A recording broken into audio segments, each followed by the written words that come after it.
J-Bob, have some faith. He thought I was going to forget the stream. We got the Chaz in here. The Chaz. How you doing, bro? Very good. I'm very excited to be on the show. Thank you for having me, Rob. This guy's so professional. I love it. See, let me be the fanatic. And I got a little clip for you. Also, I may have a custom intro for you, but you're going to like this. This is, you're the Chaz, right? Is it the Chad? It might be the Chad. It's the Chad. The Chad. I love the Chaz.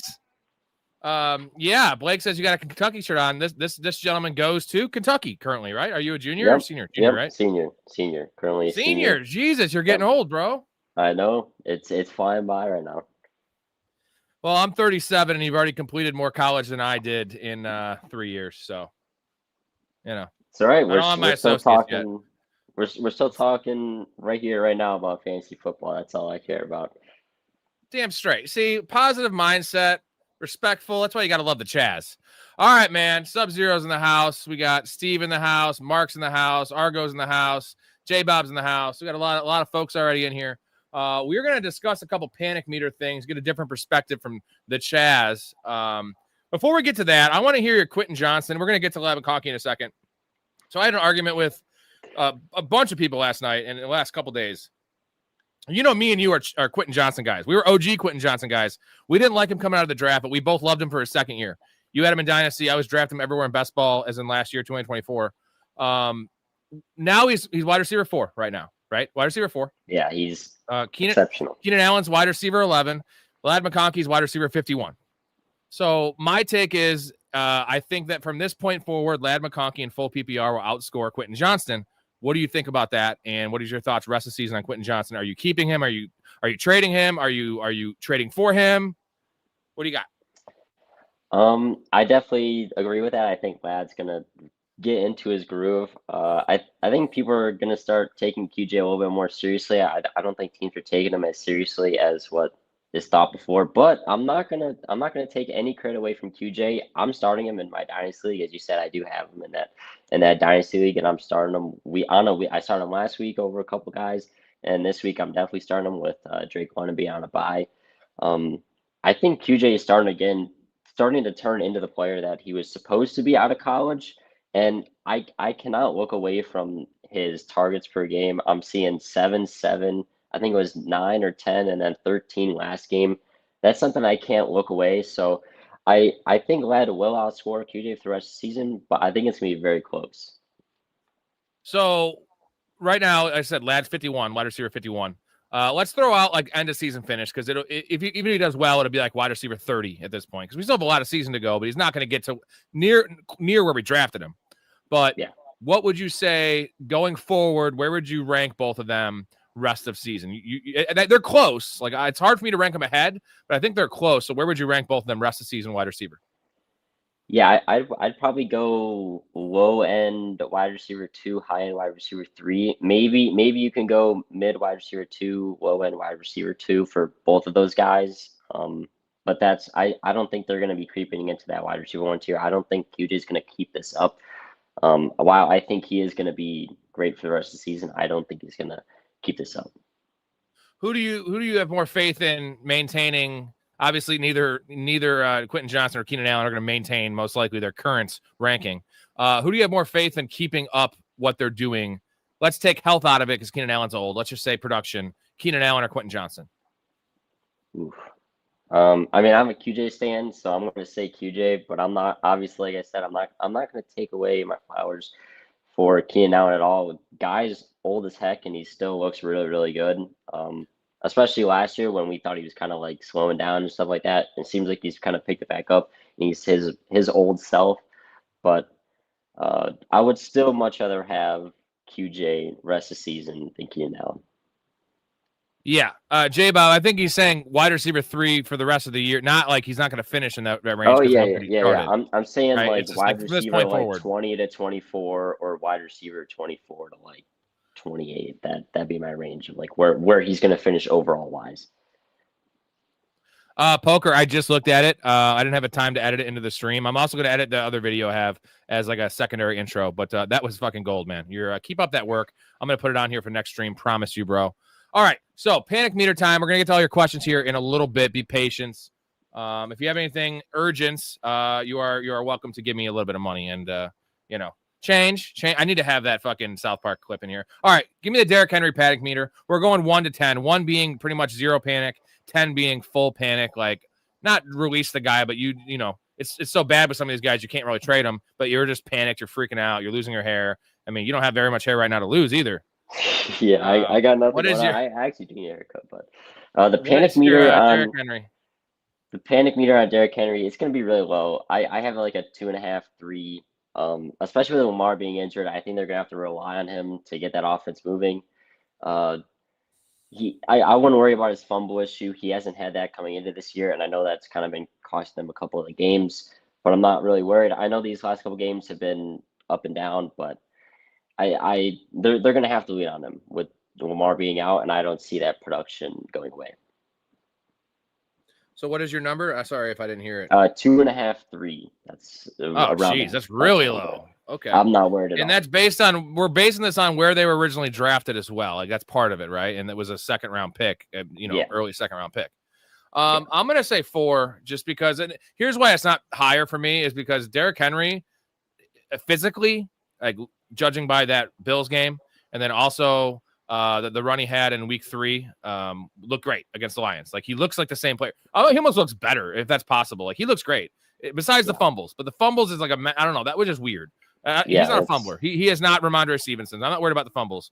So I'm still going to say 4 just because he's so game scripted out of games. And until they change that, which hopefully they do. And I get Justice Hill's a nice little player, but like Derrick Henry, like, they're passing the ball when Justin Hill's in the game. Keep Henry on the field. And like 2nd and 10, you could bust up a 14-yard run with Henry. And also you can dump the ball down to him. Yes. Justice Hill can run, a little wheel route down the sideline where Derrick Henry can't really do that, but you can still check the ball down to him. And if you don't account for him, you account for him with a linebacker or a safety, like he's going to get past that dude or break the tackle. So they just need to, Harbaugh needs to get his head out of his ass. Monken needs to fucking figure shit out because Derrick Henry is that offense and he makes Lamar Jackson so much better. And right now you're seeing like when he just forced back all the improvements he has made, Lamar has made a lot of improvements. He's still not Joe Burrow. So like they're asking to be Joe Burrow and they don't have a lot of weapons, man. Like Hopkins, okay. Zay Flowers is nice. Mark Andrews is old. Like, they're good pieces, but they're not like he doesn't have elite pieces to throw to. Like he has worse talent than what Jalen Hurts has to throw to. So like they need to adjust that. All right, let's move on to Brock Bowers here. Brock Bowers, mid-second round pick. He is rough right now, bro. Lost me some money last week, that piece of shit. What is your panic level on Brock Bowers? For me, it's honestly still pretty low. You were most likely drafting him in the late 2nd, early 3rd. I'm gonna give it a 3.5 out of 4 out of 10. The dude's been playing injured, so I am gonna give him his graces there. And this offense is still trying to get comfortable with Genti and Geno. I think in a couple more weeks, I think it's gonna start clicking, and I think we're gonna see a rise in that offense, and that's gonna include a rise in production with Brock Bowers. I'm an 8. It's an 8, and I have 0. I have 0 Brock Bowers shares, dude. He doesn't look good. His knee is hurt. They should have fucking rested him week 2. They didn't do it, and it's gonna haunt them because until their week 8 bye, which is over half the fantasy season, he's not gonna be the same player. And then even 1 week rest, like I don't know, man. So like the combination of Geno looking terrible, Genti coming into form, their offense is not. I mean, last year their offense was bad, but it worked in his favor because half of his production was in the 4th quarter when they were losing by two touchdowns, and they had such bad quarterback play they literally could not throw the ball down the field to anyone else, and they were just kind of giving those layup targets to Brock Bowers. And this year it's not the case.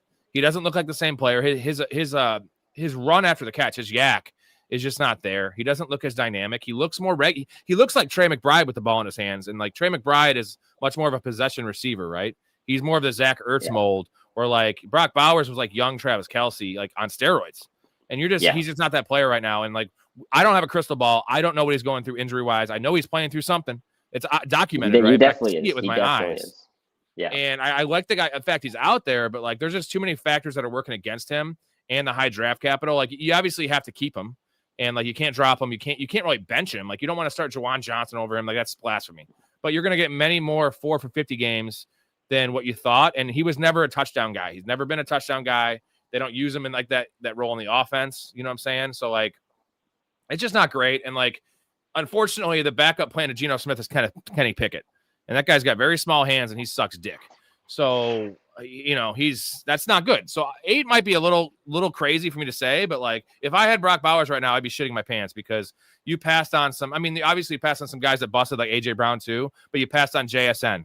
You passed on some really good running backs there, Marion Hampton, and it's just not looking great. And like, it's also like with Tucker Kraft and Tyler Warren and McBride's still doing fine. Like McBride's fine. He is what we thought he was, right? And he was a mid 3rd round pick. He's still getting 7 for fucking 60 every game, which is fine. Like he's a set it and forget it. And you're going to get top 5 production every week. Brock Bowers, you're sometimes getting outside the tight end 1 range, which is hard to do in the at the tight end position right now. This next one will be interesting. So I think we'll see what your panic meter is here. Brian Thomas Jr. What do you got?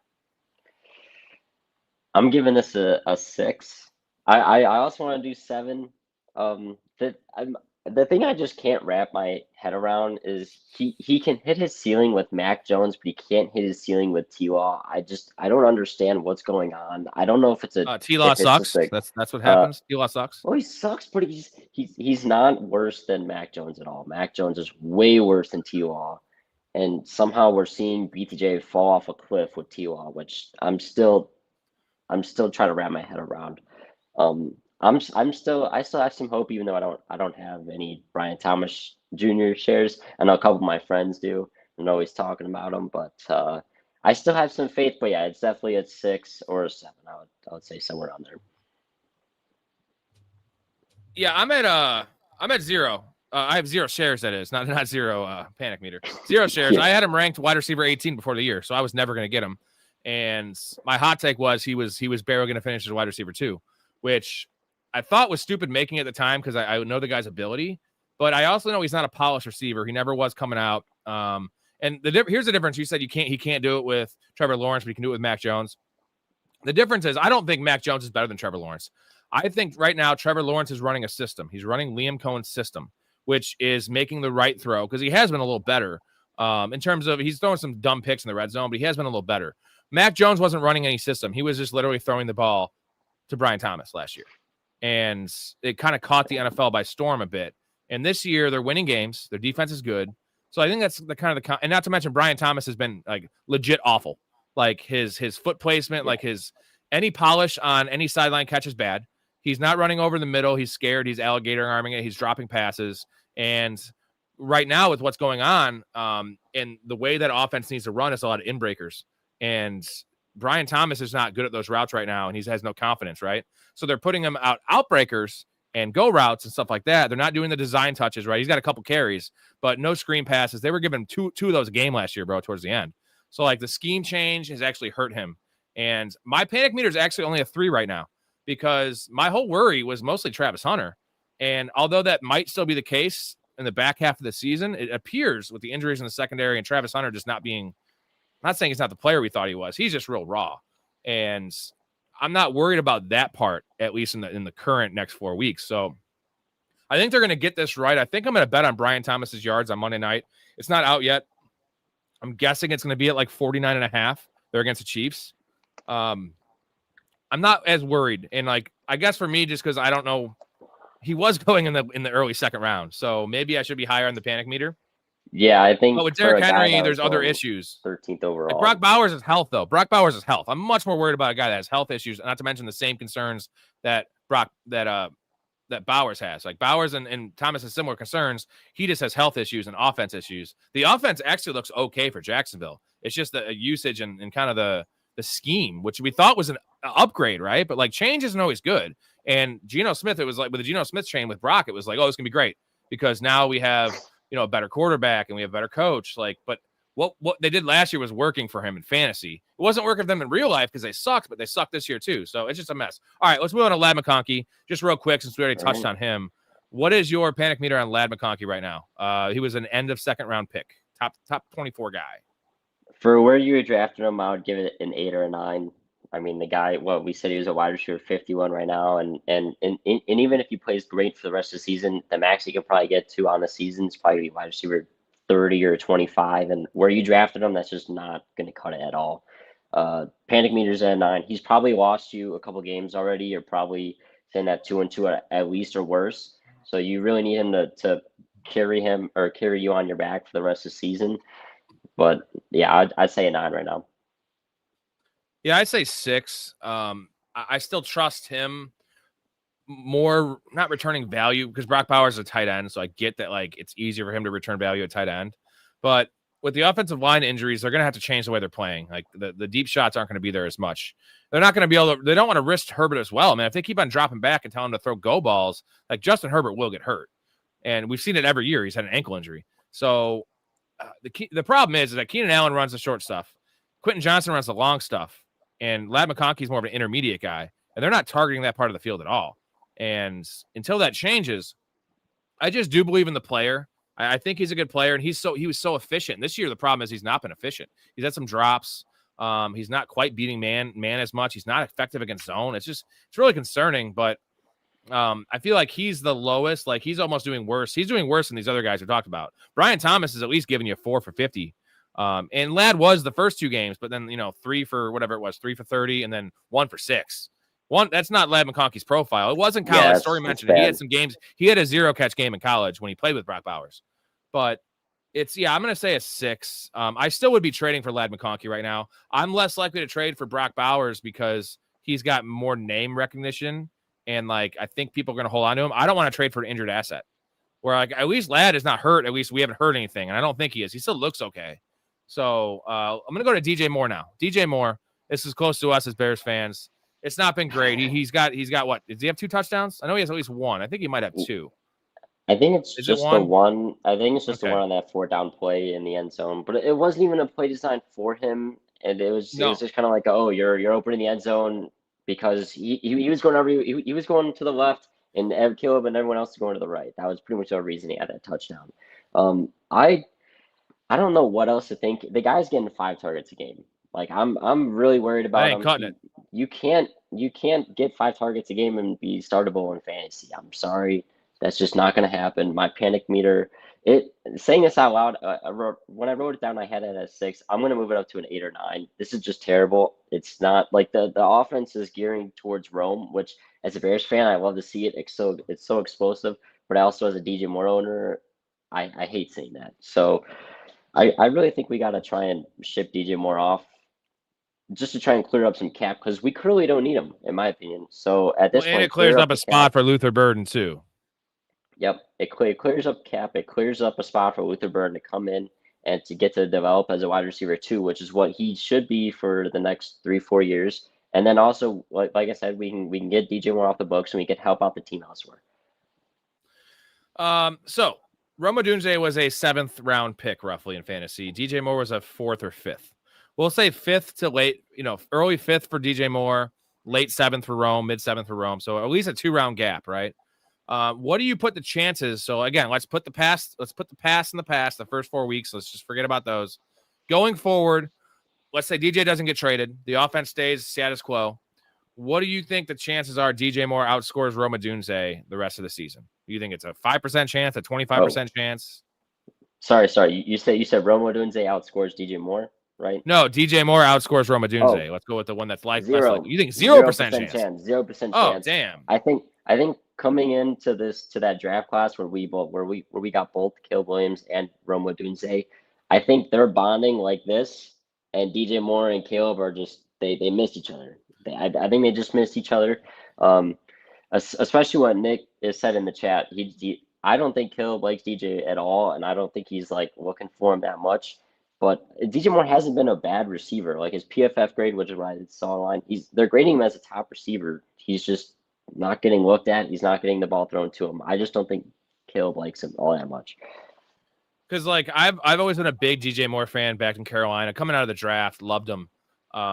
And he's a dog, man. He's made one bonehead play in his career. Remember that play in Carolina where he fucking had a taunting penalty and it cost him the extra point, and they were about to win the first game. I'm saying, and then he had a couple moments last year, and like that's tied into his vocal. He was very vocal about Justin Fields leaving, and that's not a good look when you're drafting Caleb Williams, right? So I think that plays a part into it. But like DJ Moore is so he's not old, but he's played a lot of years. I think this is his 8th year. And he's only like 28 because he was a 20-year-old rookie. So it's a weird kind of dynamic because he's not an old guy. Like he's 4 years, 5 years younger than DeAndre Hopkins, for instance. But he's played 8 seasons where like Calvin Ridley was 23 as a rookie, right? So yeah. I think DJ Moore is still a better player than Roma Dunze at this stage of his career. DJ Moore's a great player.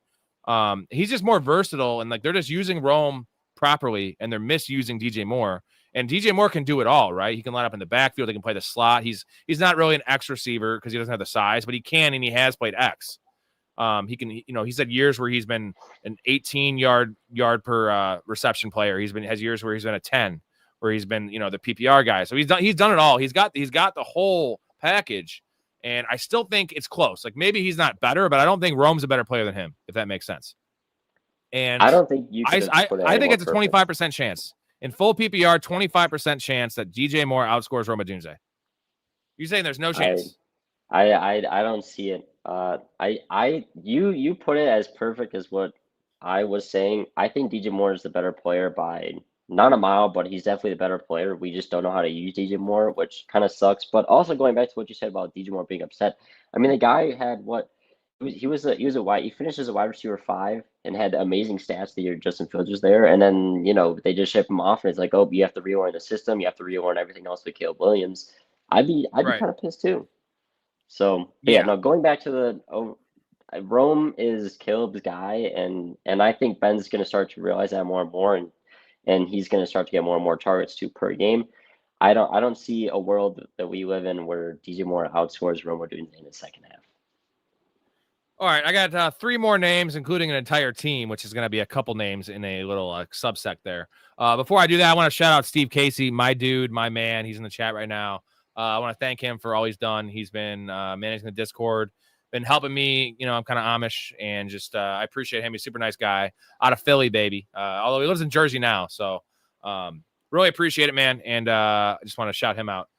So Isaiah Pacheco caught a touchdown. Wasn't a rushing touchdown, which is concerning because he's never going to get those. Was outsnapped by Kareem Hunt. Brashard Smith played 12 or 14 snaps, but they also had a report after the game saying they're going to get him more involved. He was already more involved than he had been in that game. So they're talking about pushing him more. They love Kareem Hunt apparently, which is weird as shit. What's your worry about Pacheco? Pacheco was a 5th/6th, I think 5th round. I say 5th, like say 5th round pick. I saw him going the 4th sometimes. So we'll call it a 5th round pick for Pacheco. We're in redraft. What is your worry level on Pacheco? The panic meter is a 10. It's a 10. Okay. Holy shit. he's getting 10 touches a game. Like as a guy that you drafted in a running back that you drafted in the 5th round, we said getting 10 touches a game. I could easily see him trying getting phased out of this offense. I mean, he is in the last I think he's in the last year of his contract. So I don't think they're going to have a problem moving on from him if they need to. So I could see him potentially trading for someone. But I mean, if they like Kareem Hunt and they like the other guys that they got, but I mean, only getting 10 touches a game in that offense, and they're not that efficient touches anyway. For where you drafted him, I would say 10. I mean, here's the thing. It's like, obviously he came back from that broken leg last year and like came back early because we know who Isaiah Pacheco is. He's a team dude. He is a psycho. Like that dude, you want to have him on your team, right? He'll run through a wall. I've literally saw him almost try to do that in the preseason. He doesn't look back to what he was, but he doesn't look like that. So he looks okay. I wouldn't say he's like done physically, but he was always kind of not a one-trick pony, but he was not an all-purpose back. He had that really crazy stat of like catching 95% of his targets in the first 2 years of his career. They're all dump downs though, because he doesn't run any routes. So, but he's just not a receiving back. He's not really a power back. He's a small dude, not great vision, but still he has by far the most juice in that backfield. And the fact that he's in a 3-way committee and like, it's not about sometimes being in a 3-way committee is fine. It's not fine when you have Kareem Hunt and a rookie that you're competing with. Like, and they need him because like, especially the first 4 weeks, they've had nobody, bro. They're relying on Tyquan Thornton and Juju Smith-Schuster and fucking Hollywood Brown and a fucking corpse of Travis Kelce. It's rough. And they need to run the ball to kind of help Mahomes out with that O-line. And they just aren't giving him the opportunities. And it's not going to change. Like when Rashee Rice comes back, he might be more efficient and he might be able to break off some longer runs. But I'm saying 9. I'm not going to say 10 just because at least he's tied to the Chiefs. And if they have a boom, he might be able to be kind of flex worthy, maybe. Like it's not a ringing endorsement. So it's fucking rough, man. I thought it was a smash spot this year, and I'm glad I only have 1 or 2 shares of him in 35 drafts, counting my wife's league. So like not a lot. I thought I'd have more just based on the math, right? The math said like Pacheco, he looked good in the preseason. I figured he was healthy.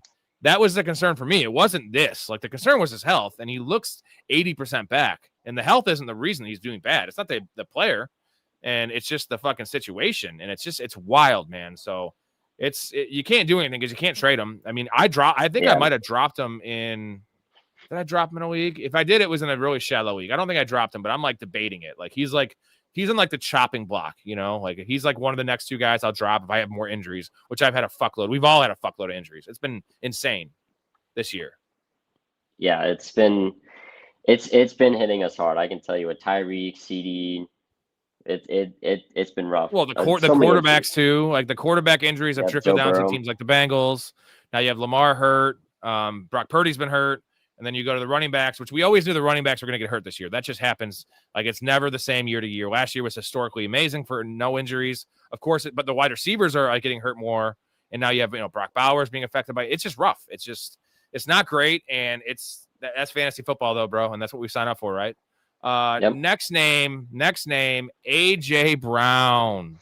This one's tough because there's a lot of stuff going on here with just the performance, the team, him personally. The stuff that happened last year with him reading books, them winning a Super Bowl, and like them being 4-0 and him still being a little whiny bitch. And he's still getting the targets. He does not look good. The numbers are trash. He's had 1 game he was like, 8 catches or 7 catches for 110 yards. I don't know if he had a touchdown that game. I think he just had the yards. So I think he has 0 touchdowns this year.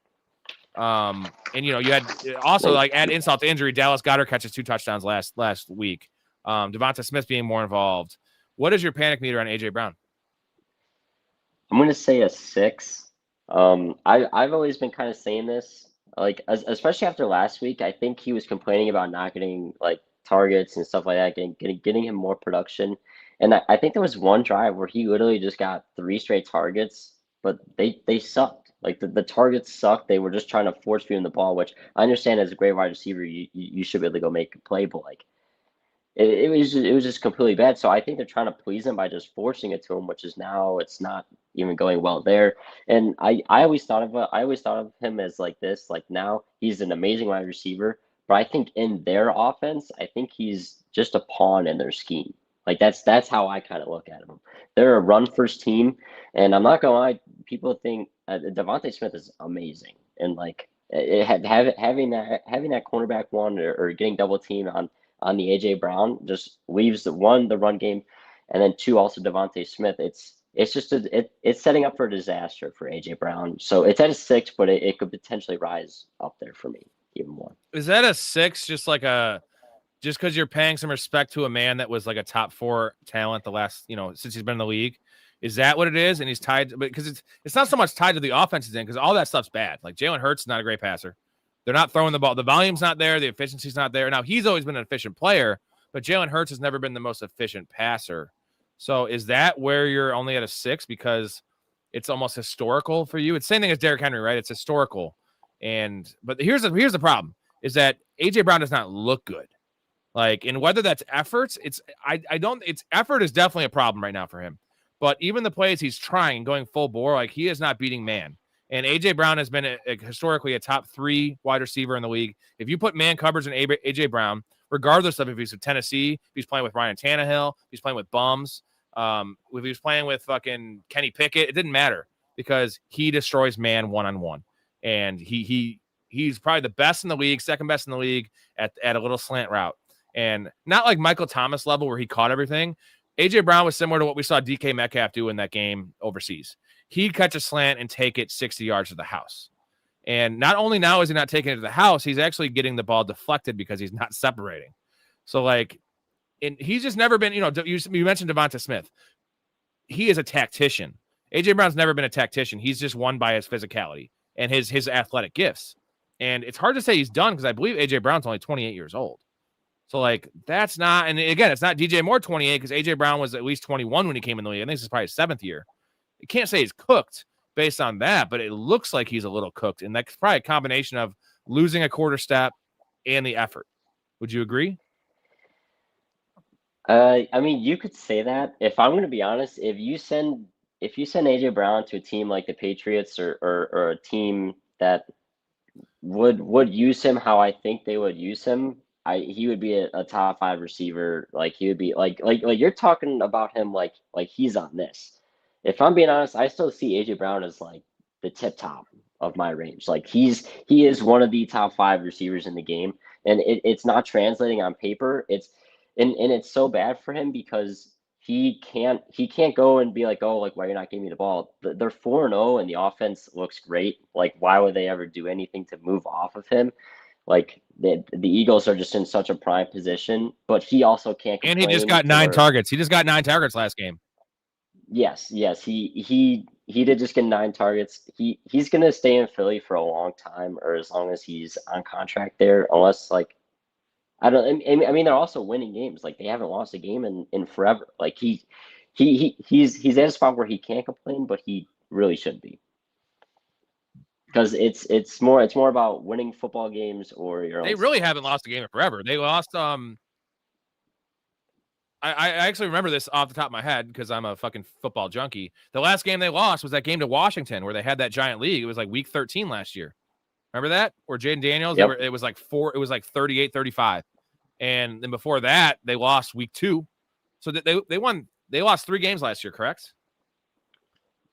Was it 3 games last year? Oh, I don't know. I just Was it 2? It might have been 2. It was 2 or 3. It was. I thought it was 2, but I remember that Washington game. Yeah. And that Washington game, it was complete bullshit. I mean, it wasn't like a last. I think it was like one of like the last plays touchdowns where like Yeah. it was like 4th and goal, and Jane Daniels somehow just scored a touchdown to I think it was like Scary Terror or something like that. But it was 2, bro. You know what it was? You know the other game they lost was? The other game they lost was week 2 to the fucking Falcons. That was Kirk Cousins' second game where they were up by like a touchdown and late in the game and they lost like 20-18. Remember that? That was their only other loss. It was a weird loss. They had that game and like Kirk Cousins came out of nowhere. Well, yeah, they gave up that game-winning drive touchdown to Kirk Cousins. I remember that was like the 2 games they have lost were complete bullshit. The Eagles are and that's in the last, wagon, and that's always, counting playoffs. Been a wagon. That's counting playoffs. So they've literally won like 18 of their last 20 or some shit. So like you said, you can't complain. Like they won a Super Bowl and they're winning every other game. So because you know what? Guess what? You know what the alternative is? Yes, the Patriots would be a good spot because they're kind of competitive. Send them to the fucking Raiders and see what happens. That's a Randy Moss treatment. You know, send them. That's like sending like back in the day, England sent all their fucking like prisoners to Australia and they started a colony. Let's just send him to like cross seas or something. It sucks, man. I'm obviously still starting AJ Brown where I have him in 2 or 3 leagues, just because I know the big games will still be there. You know, he's still going to catch some big bombs, and he has 0 touchdowns. He's still going to catch 6 touchdowns, I feel like, which at this point, you know, in the last 12 weeks is going to be fine. Not what you signed up for, but he's going to have those clunkers that are like 3 for 25, and that's fucking concerning because that's Lad McConkey shit. All right. Yeah. Last name. This is a team, and we're going to go through like quicker on these guys. The Bengals in general. So we're going to start with Chase Brown. What is your panic meter on Chase Brown? I wouldn't give it a clear-cut number, but I'd say very high. I mean that the entire team just looks like trash. I don't even know how else to put it. I mean the O-line is terrible. The quarterback play is terrible. The team doesn't look competitive. They're not really moving the ball all that much. If I'm going to be honest, I'm worried about the entire team, and I'm just praising Joe Burrow as being a top 2 quarterback in the league because that's what apparently he's been playing like with how he's been covering all this up for the past 2 years, in my opinion. Yeah, it's not good. I'm going to say my panic level on Chase Brown's an 8. I still like think the volume will be there. They need to be competitive in games for the volume to be there because the snaps are there. We didn't draft him based on his talents because he wasn't a highly drafted dude in real life. He's okay. You know, he's a decent small, he can handle a workload for his size, but it's he's going to go as the Bengals go, and I don't have a lot of confidence in the Bengals. I think it's going to be better than this. It's going to be better than – I'm going to throw that Denver game out because that was just insane. And the Vikings game, like I feel like those are both throwaway games. There was a perfect storm with those two teams coming off like pretty rough losses with top 5 defenses, and not only top 5 defenses, top 5 defensive schemes. When you throw at Jake Browning, who's turnover prone, and I just don't know what they're doing there in Cincinnati, because that game against Denver, you saw 0 layup. You only saw the layup throws for Jamar Chase, and you saw go balls.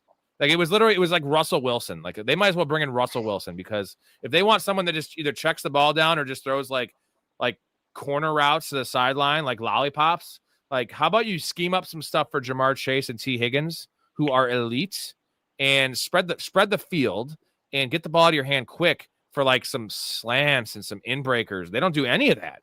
So I think it will get better. They have to figure something out. Their schedule does lighten up a bit. And I am not as down on Jake Browning. Like I think he's closer to what we saw 2 years ago at going 4-3 than we've seen this year, I guess is my point. T. Higgins, what's your worry level? We got a couple more and we'll get to all your questions, gentlemen. I'm going to say a 7. I mean, I'm still not really in the league that I have him, like I'm starting other guys over him like easily. I think it's just they lose these Jamar Chase, T. Higgins. They just lose the offensive value with having no Joe Burrow. Like you're not going to be seeing them obviously score as many points. They're not going to be having as many yards. I think they only had like 150 yards. So like that can only go like you can only pass that around to everybody so much, especially with rushing and receiving. I don't even know if you can be starting T. Higgins. I wouldn't be. I mean, you have to have somebody better. But I mean, I guess if you don't, you have to put T. Higgins in there, and I guess it's still T. Higgins. I mean, he's an elite wide receiver, but like I wouldn't trust it at all. I'd give it an Are you 8 more or 9. worried about? Are you more worried about Jamar Chase? This is relative to draft. So T. Higgins was a 3rd-round pick, mid-3rd, whatever. Jamar Chase, number 1 overall pick. So are you obviously like Jamar Chase is going to get his? He's that good of a player too, and he will get those design targets. We saw him; he's going to get those layups. Where T. Higgins has never been a layup guy, right? He's a downfield dude. Yeah. So are you more worried about T. Higgins and Jamar Chase? Yeah, I'm definitely worried more about T. Higgins because at least okay. So you drafted Jamar early on. You drafted Jamar for those explosive weeks, but you also know with this offense that he's going to at least get like at least 8 to 10 points a game. Like that's his for sure floor, which it's not. It sucks, especially with where you drafted him. But with the production that T. Higgins is going to be giving out for the next however many weeks until Joe Burrow comes back, which he probably won't even come back depending on where they're at in the playoff picture. I would definitely be more worried about T. Higgins because you drafted T. Higgins to be your wide receiver 1 or wide receiver 2, and you can't even start him anymore. Yeah, I'm still running him out there because I'm a schmuck. I don't know. I tend to underreact to these things when everyone overreacts, and I think partially the content creators in fantasy football, it's much more clicks and much more appealing for them to overreact. It's ESPN factor, right? Like First Take, they need content every day, and like I do this show every day, so like it's more content. Stephen A. Smith just like every little story is a big story, when in reality, now I'm not saying this isn't a big story. I'm saying that not everything is Armageddon, right? Not everything is as bad as it seems. Things do tend to even out. Now, unfortunately, if Jake Browning is this bad, I don't even know who the backup to Jake Browning is. You know, off the top of your head, I have no idea who's third string. No, and I don't know why they haven't traded for anyone either.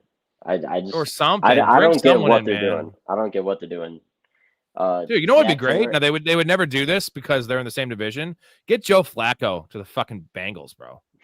Like that, I'm just saying, like Joe Flacco, like, yeah, he's bad right now. He's not what he was, 2 years ago when he led the Browns to the playoffs, but like he's still a professional and he's not a young player. And if you put those weapons around Joe Flacco, obviously, like we all talk about Jameis Winston, that's like a pipe dream. Yeah, that's a pipe dream. It makes sense. Like I don't know why they don't, because like he's not in the plans. I think they're just so done with Russ that they don't want to give up Jameis, because if they give up Jameis, they have to go back to Russ when Jackson Dart gets hurt, and Jackson Dart will get hurt if he keeps on playing the way he does. You know what I'm saying? Like you're gonna get cut, bro, like, guaranteed. No, and I love it. I love it. Good for him. But like he's in the season. He's playing much earlier than we all expected, and like he's just without Malik Neighbors. Like what's he gonna do? Like he's gonna run. and he's going to try to win games because that's who he is. I love that DNA, man. But not. There's only one Josh Allen, right? There's only one dude that can play like that and not get hurt. And somehow Josh Allen's never had a concussion, never been hurt. Like, knock on fucking wood, but he's not Josh Allen. So, like, they need to keep Jameis Winston. That'd just be so fun. I mean, and Jameis Winston would be like a fucking for sure starter in fantasy. Yeah, I mean that entire team would be. I mean, I would be as I have Jamar in one league and then I have T in another. They would be for sure starters every single week. I mean, because Jameis doesn't care about. He just cares about throwing the ball and trying to win games. And I think, I mean, he doesn't care how many picks he throws. He's going to try and get his guys the ball. And I mean, it in my opinion though, it's a fever dream. I don't think it's ever going to happen. I have a confession to make. You ready for this one? I'm starting. Oh, you probably think it's gonna be crazy, but it's actually fantasy football related.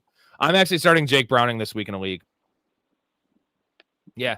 Over who? There's other options, waiver wire guys like Tua, and I had Geno last week. I don't know who else I have on my bench. I'm starting Browning this week. Man. I had Burrow, obviously. I mean, it's 6 for a passing touchdown. I'm doing it. Yeah, against the Lions, I get a half point for a first down. Like, I feel like they're gonna throw a lot, and I'm doing it one more time. I mean, I actually haven't started him yet because the matchups are so bad. I picked him up when it happened, and I've been starting. I started Tua the Thursday night game against the Bills, got 2 touchdowns, and then Geno last week sucked. So I'm just like, dude, I don't want to start Tua, especially without Tyreek. Matt Stafford's not available, so it's really bad. It's like Cam Ward. It's usual suspects of shit. So I'm not starting Dylan Gabriel. Like, I'm starting Browning, and I'm actually not feeling bad about it, dude. I think Browning's going to put up 250 and 2 touchdowns. Is that crazy? We'll see. I think that's definitely crazy, but I think that might work out for you in the end. I think it as especially with who your other guys are. I mean, I'm not confident with Geno. I'm not confident with Ward. I'm not confident in some of those other guys. I think it's going to be a tough watch. But I think it might. I don't know how you're rolling them out there, but I'm just trying to give you your flowers right now and hope that it turns out. I'm 3-1. I feel like it's just a bold move, and like it's one of my home leagues. I know everyone, so I'm getting a lot of shit about it. And like when he scores 26, I'm gonna fucking send a dick pic to these guys and tell you go fuck off. It's gonna be a limp one too, not a hard one, like not a flattering dick pic. Boy. And when he sucks, I'll send an asshole pic or something. I don't know. Anyways, I'm gonna play the intro here. So it's the 43-minute intro. That's what we do on the show, and we're gonna get to all your guys' questions. I'm gonna grab a beer, play the intro, and we'll get to your guys' questions. So bring them on, boys.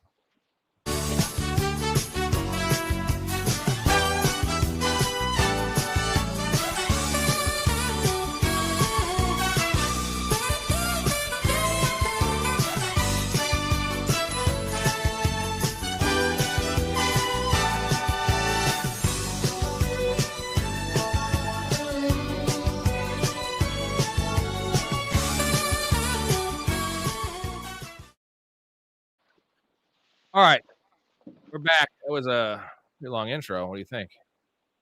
That was great. All right, first comment from Matthew. About to trade Cup for Ladd to be wide receiver 3. I don't even care about anything else in that thing. That's an amazing trade for you, dude. Like, Cooper Kupp is just dust. Yep. I mean, just smash accept. That's all I'm doing on that trade. Well, especially with Horton, it's Horton coming on. You know what I mean? Like, Cooper Kupp might lose his job, and even without that, it's still Cooper Kupp, and he is like the worst like separator ever, and he's white and he's slow. So and old. That's all. And old. That's all I have to say about that one. All right, catch up with some of these comments here. Marvin Der Hub, my record is 3-1 PPR. My team is Mahomes, Hampton, Judkins, Jefferson, BTJ, Andrews, Marvin Harrison. I accepted a trade that got me Jamar Chase for Marvin Harrison and Rashee Rice. Oh, that's too much. I mean, that's too much. Let me ask you this. Let me ask you this. Would you rather have Rashee Rice or Jamar Chase? Now, you have to miss 2 weeks of Rashee Rice if you make that trade right now. Would you rather have Rashee Rice or Jamar Chase with missing 2 weeks of Rashee Rice? Oof. I mean, I'm going to have to go with Jamar just because we haven't seen Rashee Rice play in such a long time. Or no, what am I? I mean, Let me give you this. What if there was no suspension? What if it's week 6 and Jamar's kind of still looking, he goes 6 for 80 and 5 for 70 and a touchdown. Week 7, are you taking Jamar Chase? Or are you taking Rashee Rice? Probably Rashee. I would probably. I'm still taking Jamar Chase, bro. I'm still taking Jamar Chase. It's Jamar Chase. I mean, Mahomes is Mahomes, and that offense is going to be moving, and Rashee's going to be the wide receiver one in that offense. I think it's going to be. I think it's going to be very, very good for Rashee. I almost traded for Rashee in a dynasty league actually a couple weeks ago. This is funny. Do you see the Shedeur Sanders interview? So J Bob says, I'm starting to think the Shedeur thing is a conspiracy. So, and then Blake says it's going to be funny if Gabriel goes out there and looks good. Then what will Shedeur's fans say? First of all, I have a question. Why are there Shedeur Sanders fans? Are they fans of his dad? Like, are they fans of Colorado? Because yes, he was a pretty good college player. You know who else is a good college player? Tim fucking Tebow. Tim Tebow is probably one of the best college football players ever. You know who else is good? Johnny Manziel. So like, especially college quarterbacks, Eric Crouch won a Heisman at Nebraska. Like, I don't give a fuck if you're a good good for you. I appreciate your college service, right? It's like if you see a veteran, you always have to say, I appreciate your service. And like if you don't say it, they fucking like give you the stink eye. And it's I do appreciate our veterans. I'm not trying to say anything like that, but it's like, okay, Shedeur, cool, good for you. Your dad's Deion Sanders. You're kind of a little dick, and you're not very good, first of all, and you fucked up the process by making a mockery of the NFL when you are just a backup quarterback, most likely in the NFL. So, and now you're doing interviews like Marshawn Lynch can pull that shit off because people like Marshawn Lynch. Like Marshawn Lynch can get DUIs and do crazy shit and still get Subway commercials. And he's also like an all-time great running back. Like Shedeur Sanders, you have never done shit. You have never done shit. You didn't even win in college. So like, so what do you think about Shedeur, like doing the interview and just in general, like his prospects in the NFL? I mean, people were saying that there were concerns with his immaturity level and all that, and then you see him come out and do this, and it's like I don't know why people are surprised. If I'm going to be honest, because if I'm going to be honest, I totally forgot about Shedeur. He wasn't even on my radar at all, and then all of a sudden he's getting brought back up about doing this stupid interview where he's just talking but not talking. Like it's a total disaster fire. His dad is amazing. I love Deion, but this is just like Nepo baby type shit, if I'm going to be honest. I have a hot take for you. I think Deion Sanders is an extremely overrated NFL player. I think he had a lot of pick sixes and he was a good returner, but he couldn't tackle, so he never tackled. Like Revis, when Revis was in his prime, give me prime Darrelle Revis over prime Deion Sanders all fucking day. I can't wait for the chat to kill me on this one. But like he was not a complete player, and like he played on great defenses that had good pass rushers, and like good safeties. So he just got to gamble, and like kind of similar to how like Travion Diggs gambles. Like Travion Diggs kind of sucks at football, bro. Like I want a corner. You know what a good corner is? It's a shutdown corner, right? And I don't necessarily think Deion was that guy. Maybe I'm wrong, and I'm a little young. I do remember watching him play, seeing the highlights. He was. I'm not saying he was bad. I'm saying like he was a little overrated. He's still probably a Hall of Famer. Played a two-way athlete. I love that. Good for you, Deion. I just don't think he was as elite as like everyone says he was. What are your thoughts on that? If I'm going to be honest, Rob, I can't really say much. I didn't watch obviously either of the guys play.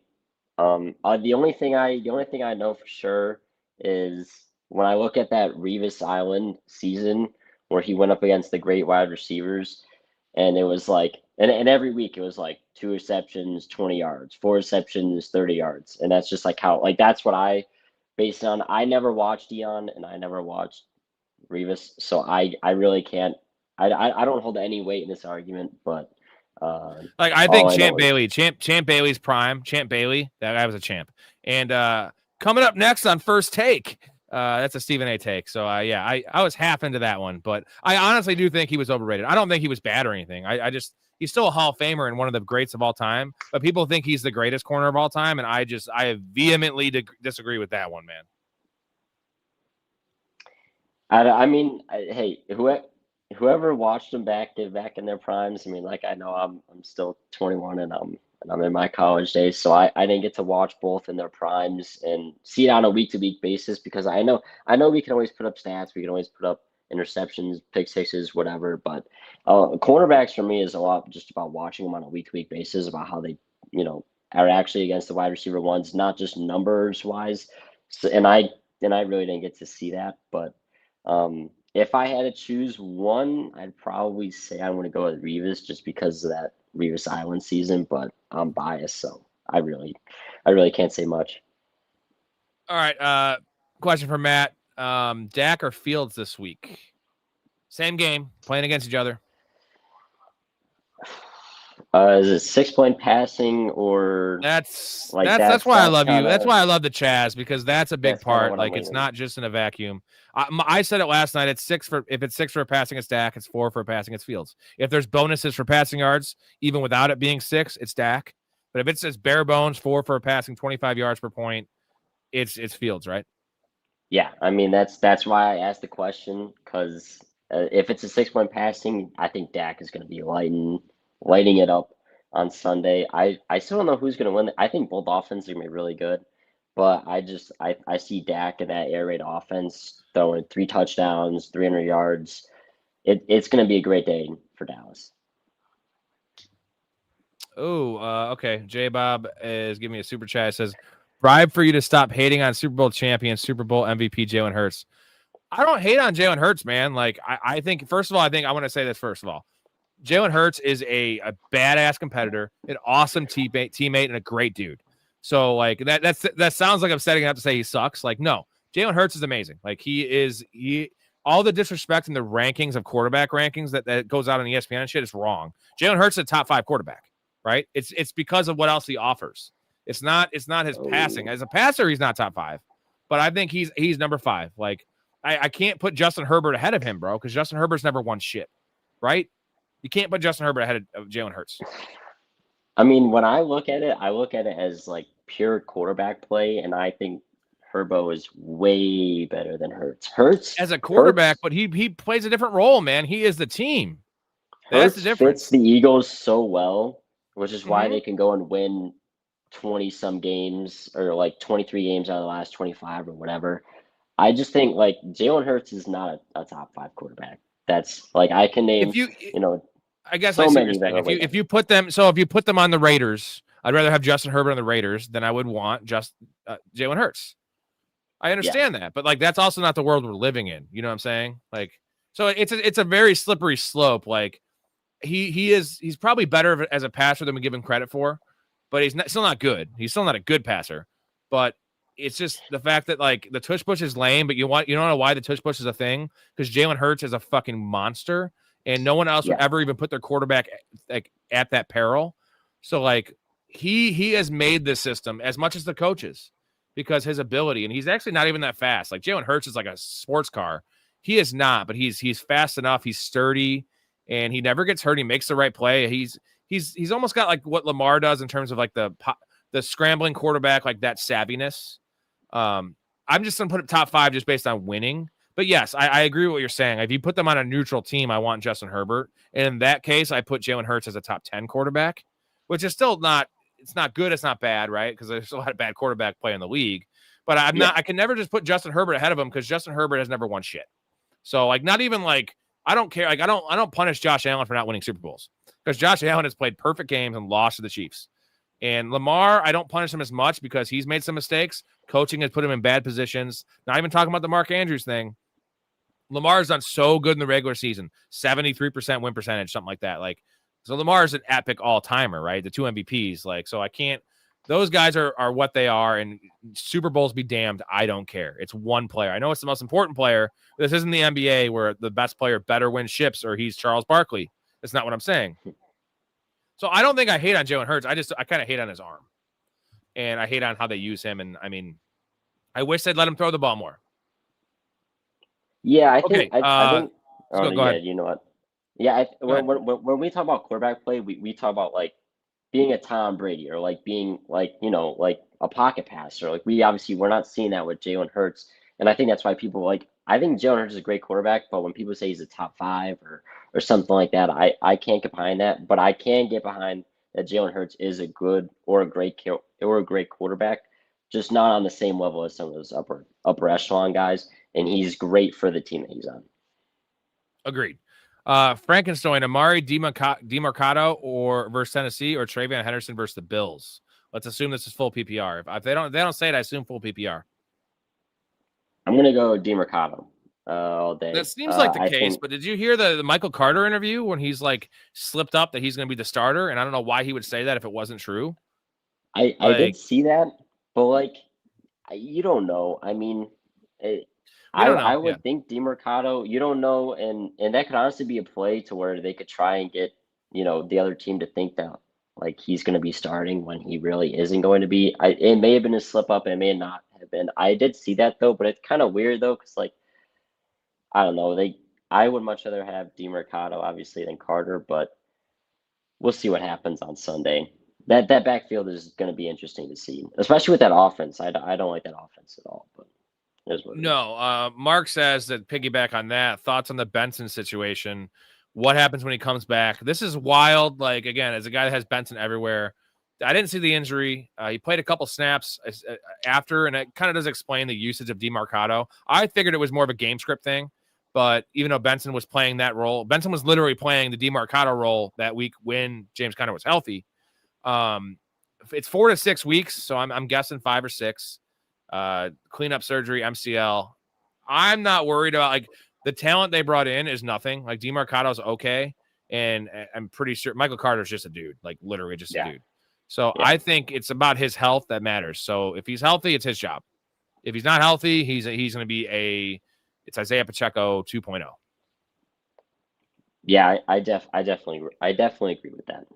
Could not have said it better than my opinion. Or Carter, seeing Chiefs fans say that Carter is the pass running back, you could see stuff like that, but it's going to be a 50-50 split. I mean, if we're talking targets wise, I could see them getting around the same, maybe Carter more, but like Rob said, Carter's just a guy. I mean, they're both just the guys, especially in comparison to Trey Benson. So if Trey Benson's healthy, you're taking him. If not, I'd much rather have DeMarcado. Are you starting Mahomes this week or Murray against the Titans? Kyler against the Titans or Mahomes? I always hate on that offense, but give me Kyler. I mean, the Titans have been absolutely trash. I mean, I expect Kyler. But how many points are the Titans going to put up, man? That's the problem.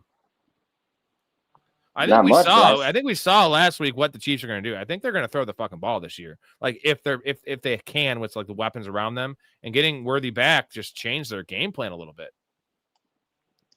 I don't know. I also think that the Cardinals just need to get their offense back in rhythm. So I don't think it's going to matter. Obviously, if they're up by like 4 touchdowns or something like that, then they're going to get their guys out. But like I think they're going to really try and just get their offense back on to like what they want and try things that they need to be trying, or try things that haven't been working. So I still see them passing even when they're up 2 touchdowns or more at that point.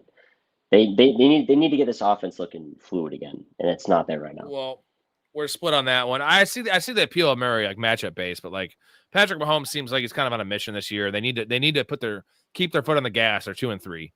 Canoe Built says keep Hunt or DeMarcado. I'm going DeMarcado here. Hunt's is so touchdown dependent. Again, I did say good things about the Chiefs offense, but it's still Kareem Hunt's. Maybe Isaiah Pacheco works in more. Maybe, and we know Smith's going to work in more. So is it DeMarcado for you? Yeah, it's DeMarcado. I don't want a guy I mean, as you said earlier, you can't have a guy in a 3-back, a 3-back running back room. But I much rather have DeMarcado here than Kareem Hunt with what's been going on there. All right, Woody Marks or Mason this week?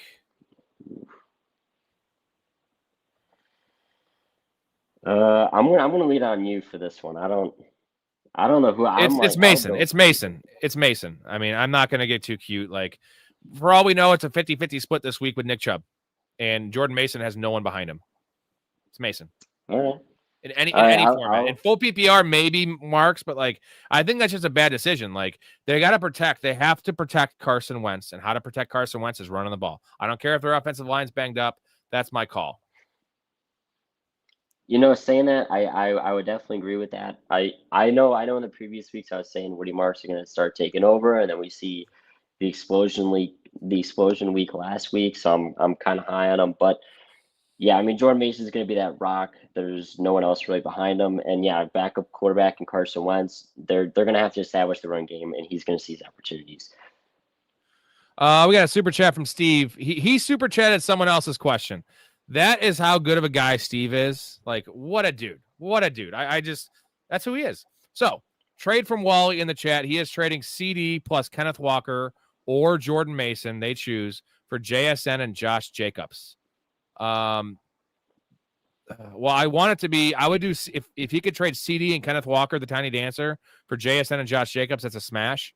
I would do both these trades because JSN is a wide receiver 1 and Josh Jacobs is like a such a set it and forget it RB1 with volume. It's not even fucking funny. Yeah, I mean, especially with how much longer CD is going to be out. I mean, you're getting guys that are going to be wide receiver 1 and RB1 for the rest of the season, and you're trading away CD, who is a wide receiver 1, but like you're not going to get the same type of value out of Kenneth Walker or Jordan Mason for Josh Jacobs. I see JSN almost performing the same or just a little bit worse than CD once they're both back playing. And then the difference between Josh Jacobs and Kenneth Walker is going to be astronomical. I'd much rather have JSN and Josh Jacobs in that trade. No matter. Yeah, and you also have to worry about CD Lamb lingering ankle. Like, it's just not good. He's going to want to come back too early. Like, there's question marks there. And yes, I want CD Lamb if he's fully healthy week 9 through whatever. But like the next 2 to 3 weeks, having a startable wide receiver 1, that difference, whether that might be giving you a bye week opposed to a 3rd seed, whether that be you making the playoffs opposed to missing the playoffs, like, and not to mention Josh Jacobs, like that is such an easy smash for me. If it's Kenneth Walker, it's a really easy smash. If it's Jordan Mason, it's more not lukewarm, but it's not as easy. But still, you have to do this with an injured CD. Like, again, I say this all the time. I want to put this on my fucking tombstone. Like, don't find injuries; they will find you. So trading for an injured player is bad business unless you're 4-0, right? That's why the difference with like the Rashee Rice trades, right? Like, I know he's also coming off an ACL, but like he was going to play week 1. Now he has those 5 weeks to rest. Like, trading for a suspended guy is much more feasible for me because there's no worry of, there's some rust, but there's not injury risk, like re-injury risk, like that kind of stuff where like CD has that. And like, I still love CD. He's still, and especially with the landscape now, CD's going to come back and smash. And Pickens being what he is only going to help CD just like be so efficient. But that's an easy one for us. Yeah, I mean, especially if CD is like, I have to get back, and he tries to rush himself back, and then is still lingering, and then he ends up re-injuring it or something like that. I would much rather stay away from him at that point and just get your package.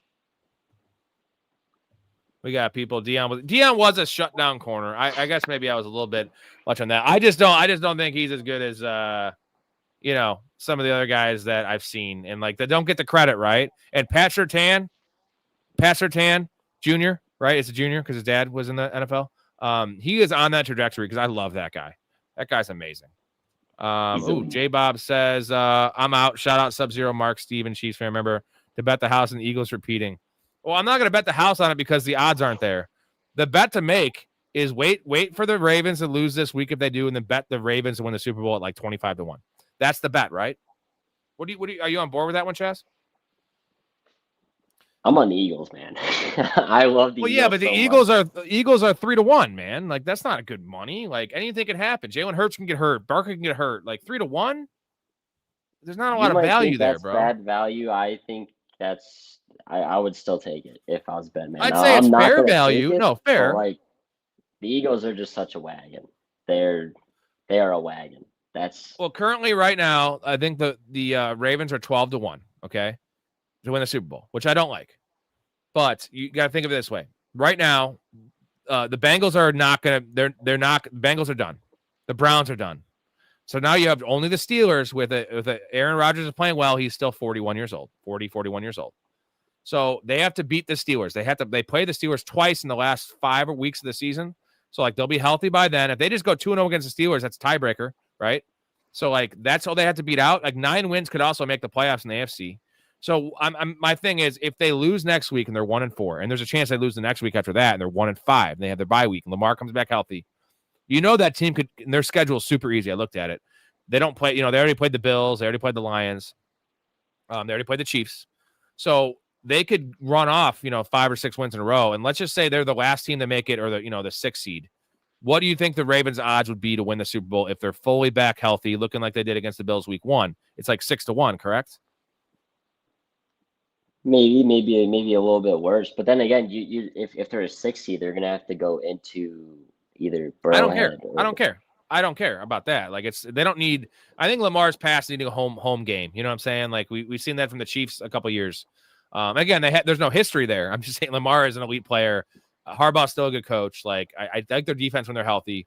I'm saying if you can get it at 20 to 25 to 1, the Ravens, like that's value, bro, because now you're looking at all they have to do is make the playoffs and be healthy to be 5 times more likely to win a Super Bowl than what you're betting them on. And there's a chance they miss the playoffs. It's a season from hell like the Niners last year. I'll eat that money. But if I could throw $50 to win like 1.2K and the Ravens are in the playoffs, like, dude, then you can just hedge your bets too. I mean, I don't know. I just love that one. I'm not even a Ravens guy, just so you know. Not a Ravens guy.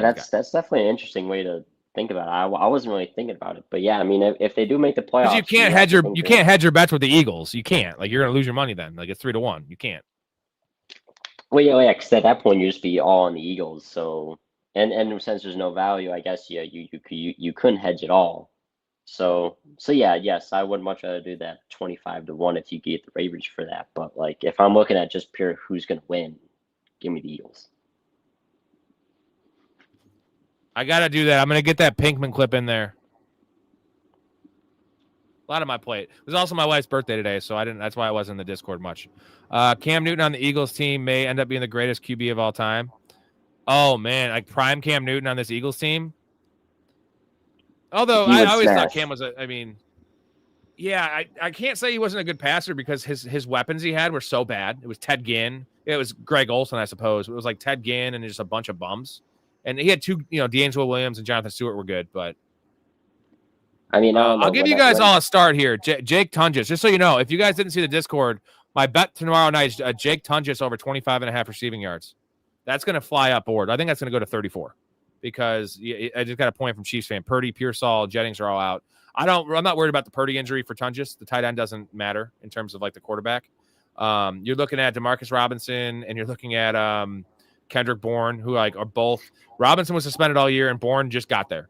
So like Tunges has looked good. Like he's a monster, bro. He's a little slow, but like I think he in like CMC, but like I feel like Tunges 25.5. What do you think about that, Chaz? Yeah, I mean he did have that. I think he fumbled last week, which wasn't, or yeah, I believe he did do that last week. But yeah, I mean if his line's only at 25 yards, I would expect way over. But I'm gonna also expect a CMC masterclass tomorrow night. I think so. I mean, the stuff CMC has been doing this year, and as someone, I traded a 2020 in Dynasty, I traded a 2027 first round pick for CMC this year, and I ate the shit so much with my league mates, especially when he appeared on that injury report. Yeah, you got to win now. You got to win now, though, Chaz. The Chaz. I'm looking good. I'm second in points. You are. I'm doing great. I'm also starting Tunges because I have Tucker Kraft in every league. So I am actually streaming him in fantasy a lot this week too. So I'm putting my money where my mouth is. Real quick, if you're in here, you have not subscribed. I know it's mostly our super fans in here, but give me a sub. We're a little behind the chat, so if you do need something answered like immediately, throw me $2. I don't care. I get $1 of that because fucking YouTube. But you know what? I can tip the waitress an extra $1 when I go out to eat. Because I am a very generous tipper. I'm a 30 to 35% guy. 50% if I know you. Rob's How about you, Chaz? What's your tipping? Well, we also worked in the service industry at a golf course, so we worked a tip job. So we know what it's like. Yeah. We know what is your tipping? What do you give? What do you give if you go out? Well, at a restaurant, I always do 20. I mean, that's what I think. 20? I mean, I don't have the. Are you mad at my 20, dude? Yeah. You say I suck. Sucks. I don't have the money like you do. I'm like. Oh, I do. Like I'm rich, bro. Fuck you. Okay, I get you. Okay, I get you that. I get you that. And they don't expect much from you because your age. I get it.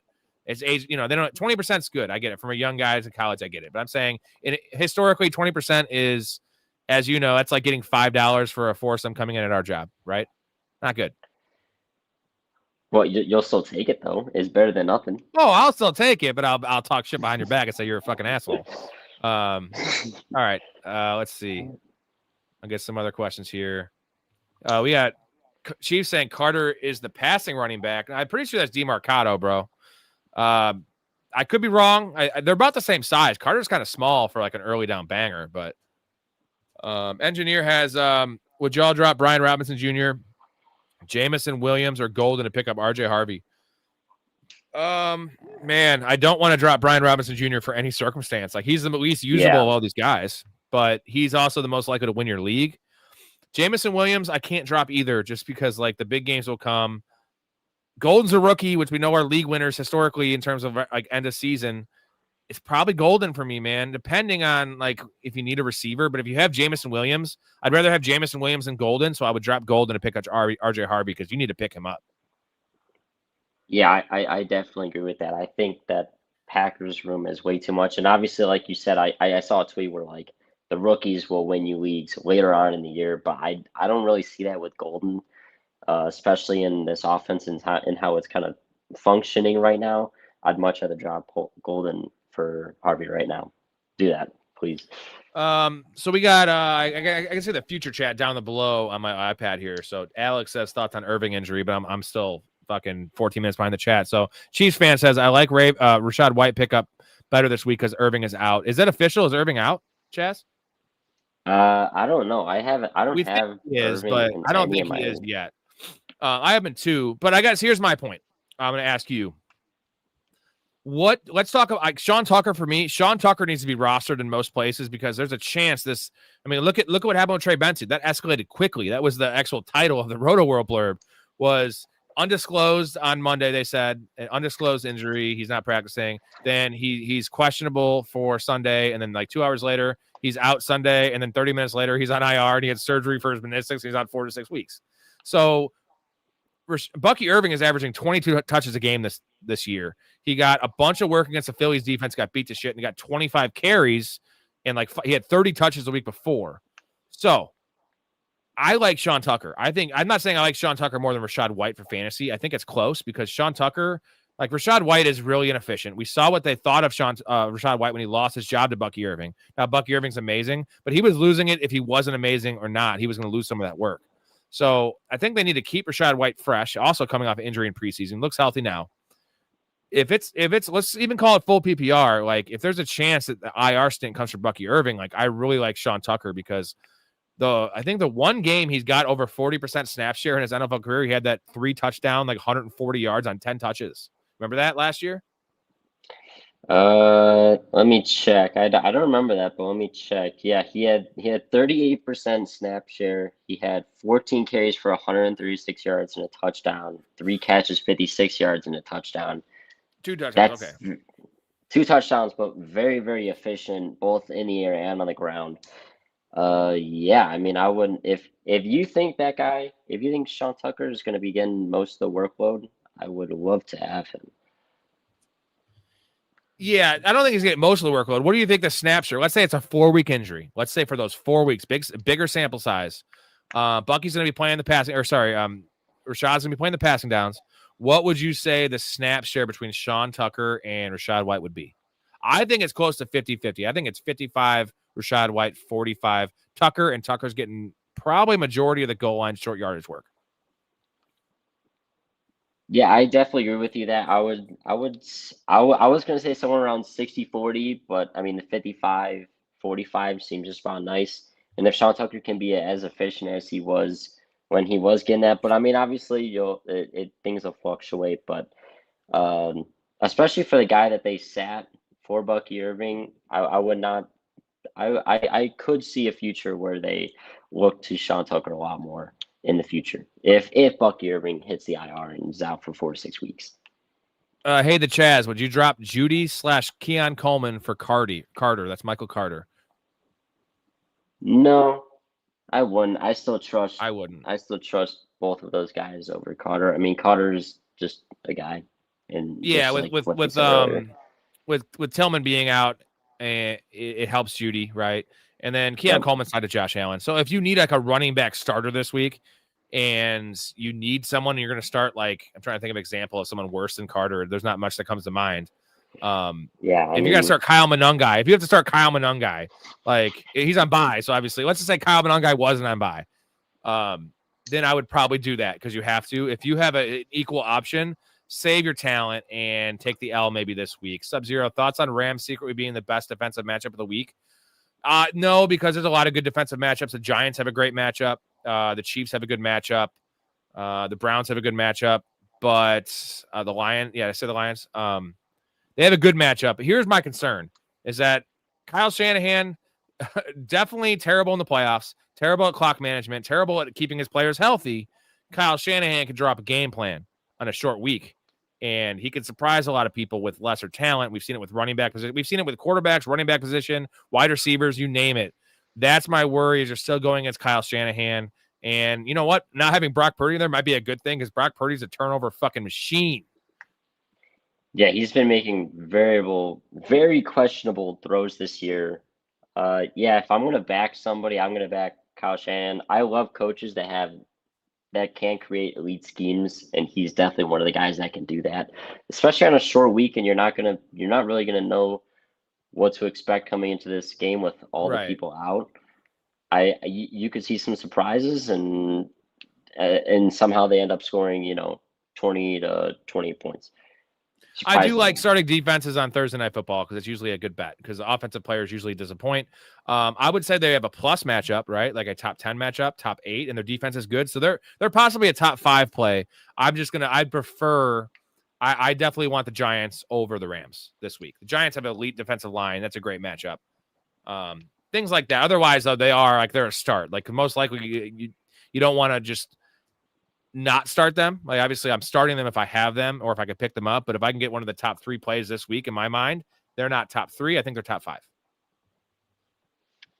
Yeah, definitely. I definitely agree with that. I stopped playing in leagues with defenses a couple of years ago. So I don't really look into the defensive side of it anymore, but I love it. Jay says safe to drop Ridley for a quarterback. Too scared to drop Brian Robinson Jr. That's tough because we don't want to drop Brian Robinson, but you got to have someone else, man. You got to have someone else, right? You don't like dropping Ridley? No, not dropping him. I mean, I know he's banged up right now, but so would you rather have Matthew Golden or Calvin Ridley rest of the season?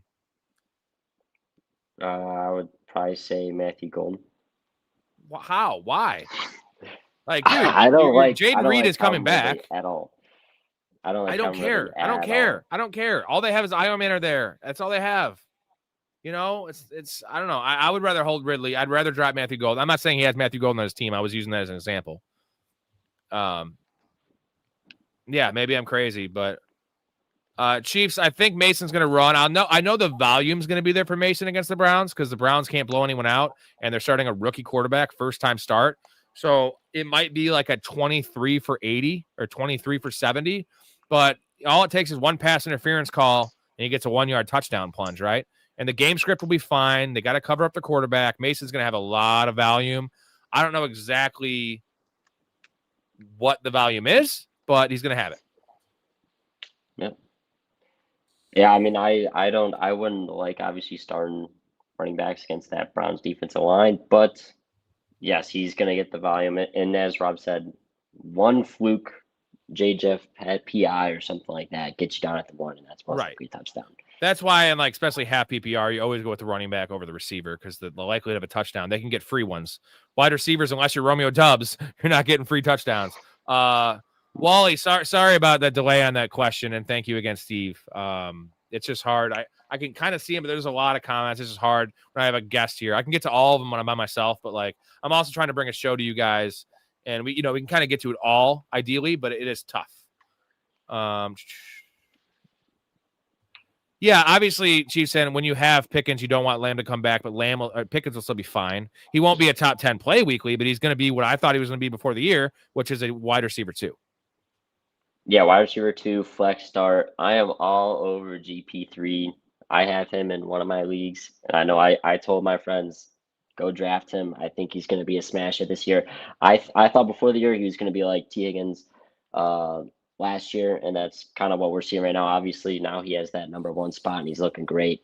And I think he's going to be continuing that until CD comes back. And I think even when CD comes back, I mean, it's the air raid type offense. He's going to see the targets. He's going to see those just the chuck up balls. I mean, we saw it against the Packers where he made an insane catch at the 1. I'm all over GP3. Sub-Zero, I don't know if I shouted you out in a negative way. I never would do that because you're the fucking shit. And my only shot I give to Sub-Zero. One of the I think it was J Bob. He shouted him out in that super fan chat because they've been talking a lot in the chat for the night. Oh, good. Frankenstein, thoughts on Jacoby Myers? He is what we thought he is. He's a middling wide receiver 3 that's going to go as the offense goes. It goes as Geno goes. He's fine. And it's mostly fine because Trey Tucker, again, I told everyone not to pick up Trey Tucker. After that huge week, he went 2 for 7, got a carry, but that's terrible. And Dante Thornton looks like an afterthought. So it's not going to be like this for Ashton Genty every week. Jacoby Myers had a 12-target game earlier this year. He's going to still get 7-8 targets. So, yeah, not worried about him at all. Yep. And Matt says, he's a nice flex play. Owner offered me Chase for Genty earlier. I passed, but now I'm wondering. Will any of the combo of these wide receivers get it done? Waddle, Addison, Higgins, Pearsall, Shaheed, Jennings. So offered me Chase for Genty earlier. I wouldn't do it 2 for 1. I wouldn't. No, I think Chase for Genty is fair right now. Honestly, if you need a wide receiver. I might just be having like a brain fart right now. So Chase for Genty is he's giving up Chase, getting Genty. That's why I was a little confused. I'm just gonna go with the first part because I was a little confused. I'm gonna move on to Mario. I've got Patrick Mahomes and Drake May looking to get a running back / wide receiver. Have any trade targets? Man, I would. It's not about who you get. It's just about the teams. You got to find a team that doesn't have a quarterback, right? You're going to get the most from that. And then you can't be too picky because you have 2 of them, right? You have 2 top 12 guys. Then you let them make the decision. Be like, I have these 3 players I'm targeting. Who do you want? Let's get a deal done. That's good business, right? Like you want to pair yourself in a good marriage with a trade. That way both teams can win. Trades, I say this all the time. Trades don't have to be one team wins, one team loses. There's a lot of good trades. These are the ones that get vetoed in competitive leagues because people are like, fuck that. 2 good teams just got better. I don't want that, which is petty ass bullshit. I hate that. That's why the veto rule is stupid in fantasy leagues. But you need to have some sense of like government in a league. So it's just, you're damned if you do, damned if you don't. You can't have no veto because my rule in my league is no veto. And when you're eliminated from the playoffs, you can't make trades. That way there's no collusion. That's the way to do it because veto, if you get a bunch of fucking petty people in your leagues, they're going to veto every trade. I'm never allowed to make trades in my commission leagues because I win them. I win half the time, essentially 40% of the time. And I usually am on the right side of trades because I take advantage of teams that are needy at a certain position. I traded Trey Benson for George Kittle in a 2 tight end league. My league's 2 tight ends. And so like I already had, he was my fifth running back, but like he needed Trey Benson. This was before he got injured, before he had a bad game. And like Trey Benson looked like a top 15 play. Kittle's hurt. I'm fucking 4-0 or 3-0. Like, and like everyone wanted to they would have vetoed that if I had that rule in play. But like this dude wanted the trade. He offered it to me is the point. And like, I just, that's why the problem, I get all worked up, but anyway, I think J-Bob left anyway. Kittle coming into tight end 1 target share when he comes back. Yeah. Kittle, that wasn't even a question. Kittle's probably tight end 1 when he comes back because Bowers ain't that dude. McBride, it's close between him in full PPR. I might still want McBride, but probably not. It's probably going to be Kittle. I think it's Kittle. Start Mac Jones or Rattler. It's Rattler, right? We're starting Rattler over Mac. That's crazy, but we're starting Rattler over Mac Jones. Yeah, if you're in that position, you're in a really shit spot. But yeah, I'd much rather start Rattler over Mac Jones. Rushing upside with Rattler. Mac Jones is hurt, and he has no weapons, and it's a tough matchup. Yep. Robinson Jr. takes over CMC role if CMC misses time. No, I think they pretty much told you what they thought of Garendo. He said or split with Garendo. They showed us what they thought of Garendo when they traded for Brian Robinson. Garendo can't stay healthy. Like, dude, literally Garendo goes grocery shopping. He pulls a hammy. That's what the guy does. So Robinson Jr., it's not going to be the CMC workload, right? Because no one gets that in the history of the world because it's insanity. Yeah. But Brian Robinson's going to have the Jordan Mason type workload, like 18 touches. Would you agree?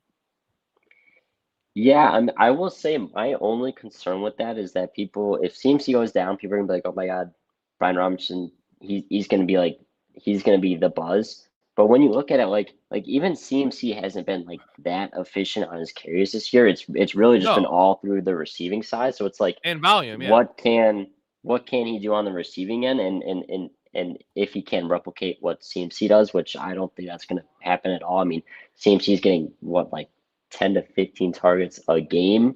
It's like 9 targets a game he's averaging. I would say this, like the typical Brian Robinson line you're going to expect if Brian Robinson Jr. is a starter would be 18 carries, 71 yards, 2 catches for 12 yards, and probably a 60% chance at a touchdown.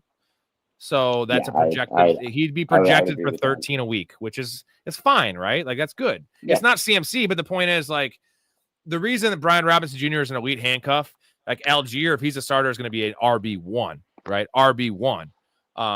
It's that Algier is way less likely to start games than Brian Robinson Jr. Brian Robinson's likelihood of starting a couple games is like 100% in my mind, and his likelihood of starting the rest of the year, a season ender, is like 3 times higher than Algier. So, like, same with Blake Corum. That's why I like Blake Corum. Like, I have Blake Corum in every league because Kyron Williams is way more likely to get hurt than Bijan. Just track record, history, body type, you name it. Let's see. Yep. Wow. So they already put Irving's projected points as 0. Yeah, I don't really trust projected points, Mark, but that is pretty damning. I'm waiting for the actual report. JB says he just picked up Henry Ruggs. I hear he's getting out of jail soon.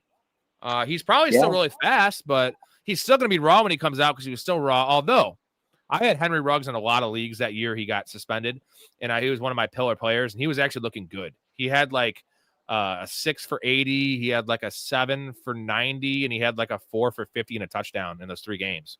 So he was actually looking like the dude. He was a bust his rookie year, but like he was actually looking good for he was like a wide receiver 3, like a 7th or 8th round pick. But yeah, that's just a funny thing. Someone said he picked up Robbie Chosen. I still call him, what was his name again? Robbie Chosen was Robbie Anderson. Yeah. Caden says, sorry, we're behind here. Half PPR, start 1 wide receiver and 1 flex. Debo, Marvin Harrison, BTJ, Sutton, ETN. So we're starting wide receiver. I think I'm starting Sutton. No, I'm starting BTJ or Sutton. I think I'm just going to I think you have to start ETN, right?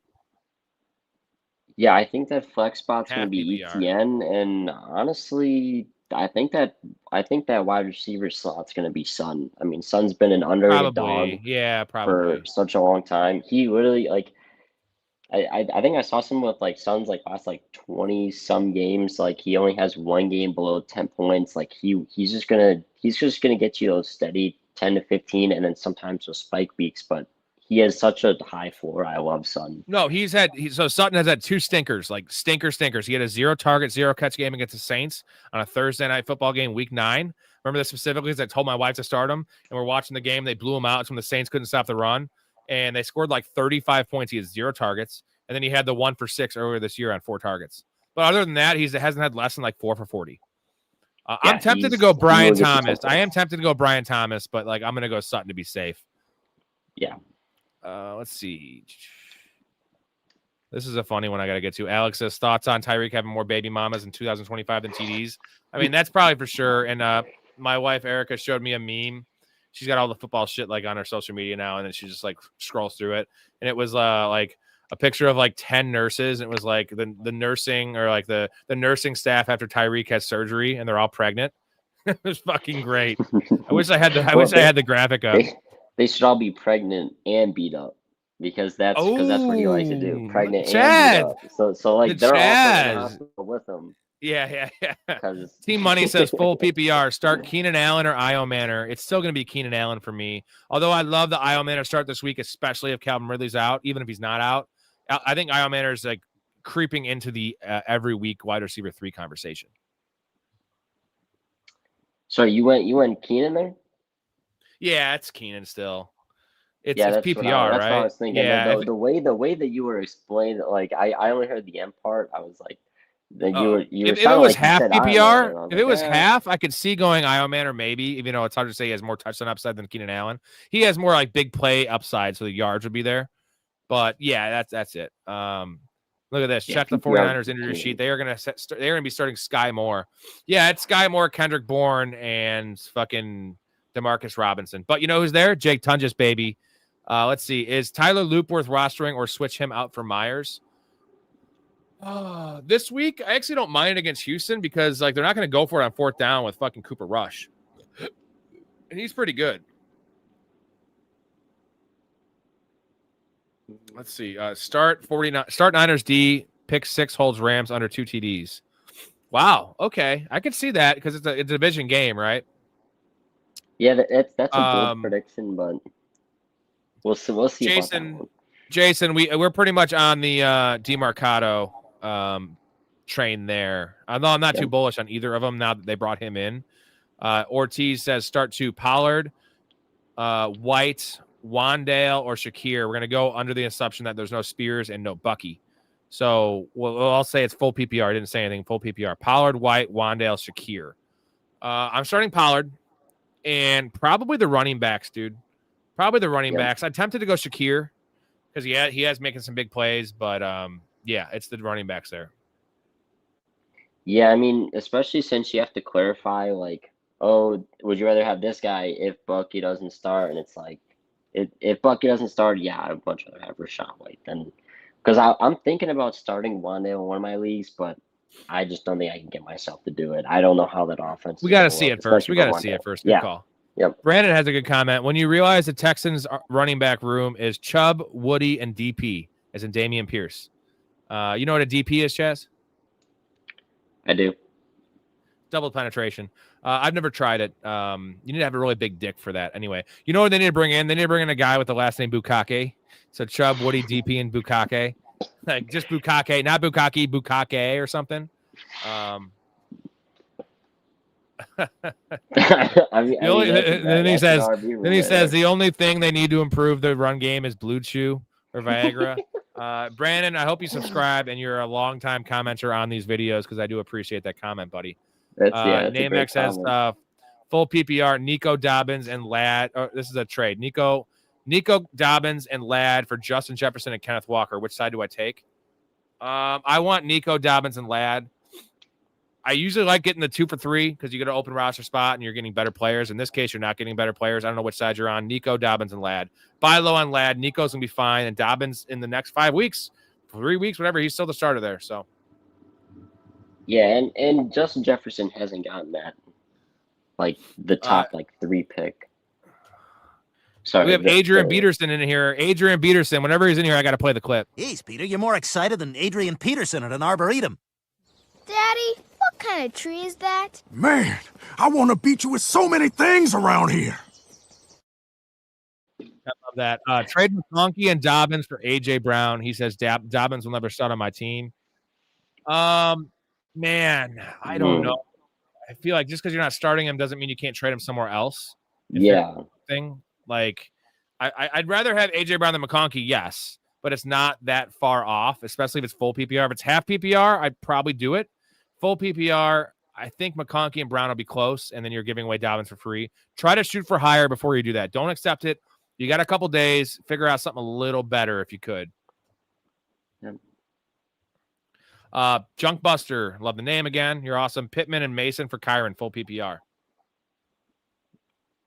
I'd much Pittman and Mason if you're going for if you're going for if you still need a depth, then I would go the package side. Honestly, either way, I think I would go package side. I don't know if I really don't know how much more I like Kyron than Mason. Like Blake Corum is going to be a thing, you know, and like we'll see what that thing is, but it's a thing. So someone in my league did Daniel Jones for Scatabo, and it got vetoed. I could see that. Scatabo's a running back too.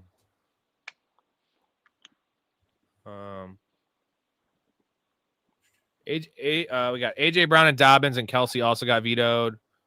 Well, you're 4-0 and you're the last year's champ, so every trade you make is gonna be vetoed. I was getting to that point. Got to that point 20 minutes ago. It sucks, right? Tony, good evening, guys. Sorry for the delay, Tony. We're 10 minutes behind in comments. Good evening, guys. Thinking to use the number 1 waiver option to get Jamison Williams 10-man PPR. Would you drop Coleman or Golden? I have Tet and Rice 4-0 so far. I think I'd still rather have Keon Coleman than Golden, man. I know I'm probably in the minority here, but I want the guy, the number 1 receiver, whatever that means. I know it's probably Shakir, but Coleman plays the most snaps. He's going to catch touchdowns. I want Coleman. I would drop Golden. Definitely agree with that one. Or you could just not use your waiver claim at all, because a number 1 waiver claim in a 10-team league is a fucking banger, bro. Like, you're going to have opportunities later, so I think you might want to hold out for a running back, dude. You know what I'm saying? Because Jamison Williams is so hard to start in a 10-team league. So I think that's my answer, man. You hold on to your number 1 waiver claim. And you can also use that in trades, too, in most leagues, and that's valuable, bro. See? Smart why you listen to the Rob show. coming in play. That's why, because it's like that wasn't yeah. an option. Like my option is that. That's why you watch this show. Gentlemen, if you're not in here, if you're not subscribed, the fucking community is great. Look at this chat. Look at this guest, the Chaz. He's one of 4 amazing, amazing weekly guests I have. Different perspectives. It's not your same old bullshit you hear in the other shows. The same guys giving you fucking clickbait. Only bait you're going to see might be me beating off on camera because I'm a fucking whack job. But, no one plays more fantasy than me. The gambling shows are great. Get in on this shit before it's too late. A lot of good stuff coming up the next, 20 years, hopefully, if I live that long. That's the goal. I don't know. There you go. There's my spiel. Jack says, traded K9 and Sharp for Brees. I like it because Braylon Allen's out for like 8 weeks, bro. Like, it's not just a 4-week injury. It looks worse than that, like worse than Trey Benson's. So, and who do I start out of? Kyron, ETN, Derrick Henry, Woody Marks, Chuba, and Brees. Who do I start? I would start ETN and Derrick Henry. What 4 do I start? ETN, Derrick Henry, Brees, and Kyron. I'm benching Woody Marks and Chuba Hubbard. That's a lot of options. Yeah, that's a lot of options. But yeah, I'm taking those 4.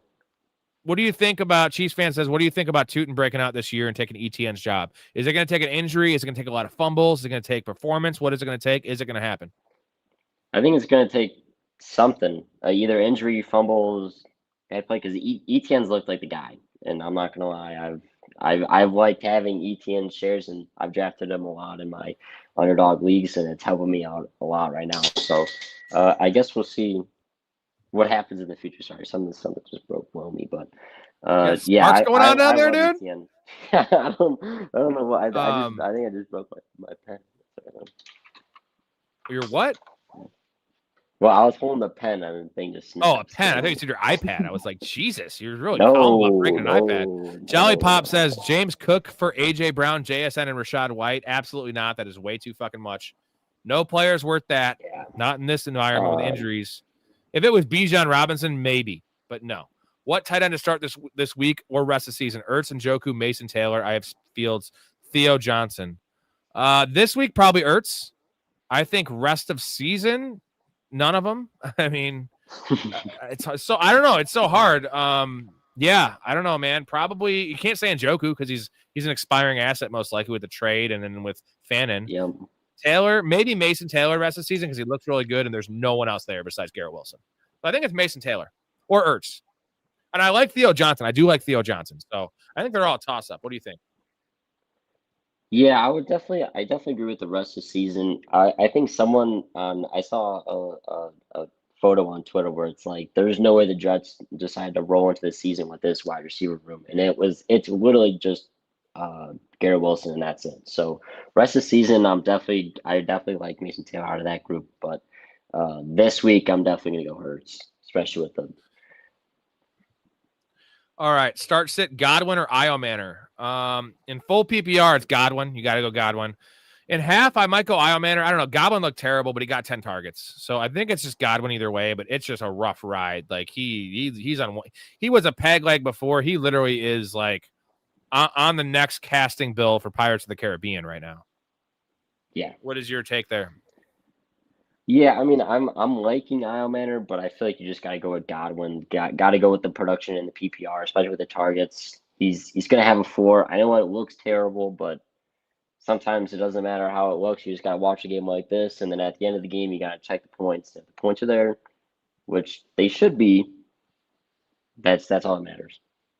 TB Stream says, hey, man, Kendrick Bourne, a serviceable start when my other best option is Calvin Ridley this week. Problem is that Kendrick Bourne plays tomorrow night, and Calvin Ridley might not play this week. But there's guys out there. Jalen Tolbert could be available. And, like, if for some reason Turpin is missing this game, which he might, I think Jalen Tolbert's, like, almost a must start. Would you agree? There's other options out there. Isaiah Bond, like, there's dudes out there. Luke McCaffrey, if Debo misses and McLaurin misses. So I would hate to start Kendrick Bourne and then have, like, some news drop where, like, Luke McCaffrey is their number 1 receiver technically, or Turpin misses and you can have Tolbert. I want those guys over Kendrick Bourne, or if Ridley plays, I still want Ridley over Kendrick Bourne if he plays. I think you just hold tight. Don't start Kendrick Bourne. I will say his number is 40 yards. He's at 40 yards right now in Vegas, if that means anything to you. That's not terrible, but it's not great. Yeah, I think I think that's you just hold out. a panic. I think that's just a panic start. Yeah. Just hold out, see your options, and just wait a little bit. Jay says flex Sutton, White, or Keenan. I think it's just Sutton at this point. It's Sutton. Yep, Maybe I was White, already but I grading think it's Sun Sutton. earlier. I love Sun all the time. I think out of this three, definitely these three. Is it grippy? Yeah, what does that mean? Super chat Uh, here. What is it grippy? What does that mean? you're talking about some tight puss. Were we? They were? No, that's what the comments talking about. Oh, I can't see that far down. What's good with McLaurin this year?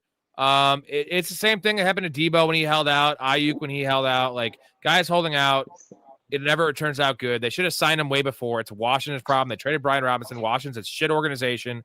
Now he got himself hurt.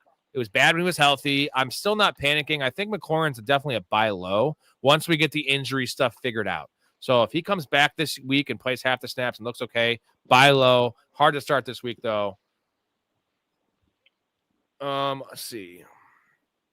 Sub-Zero has a question for you, Chaz. He's also about your age. So I want to ask a fellow Gen Z guy a question, both, but goes for both. Thoughts on Lanaris Centers? Yeah, Lenore Centers. I think he's Anthony Richardson type that is way more experienced passer. Well, unfortunately, being an Anthony Richardson comp's not good, although like I still do have faith in Anthony Richardson in the future because he's like 22. What do you think? I'm going to give it to you. He's more of a college guy than me. I mean, I don't watch him that often. Obviously, I watched him towards Kentucky last week. Honestly, Kentucky towards Kentucky. But I mean, thoughts on him? I'm not the biggest fan of him. I'm not huge on him. I know he got injured a couple weeks ago, and that's why they lost a couple of those games and they dropped in the rankings. And I know they were pretty high before that, but I think he's going to be a good college quarterback and not really anything in the NFL. But I guess we'll have to see in the future.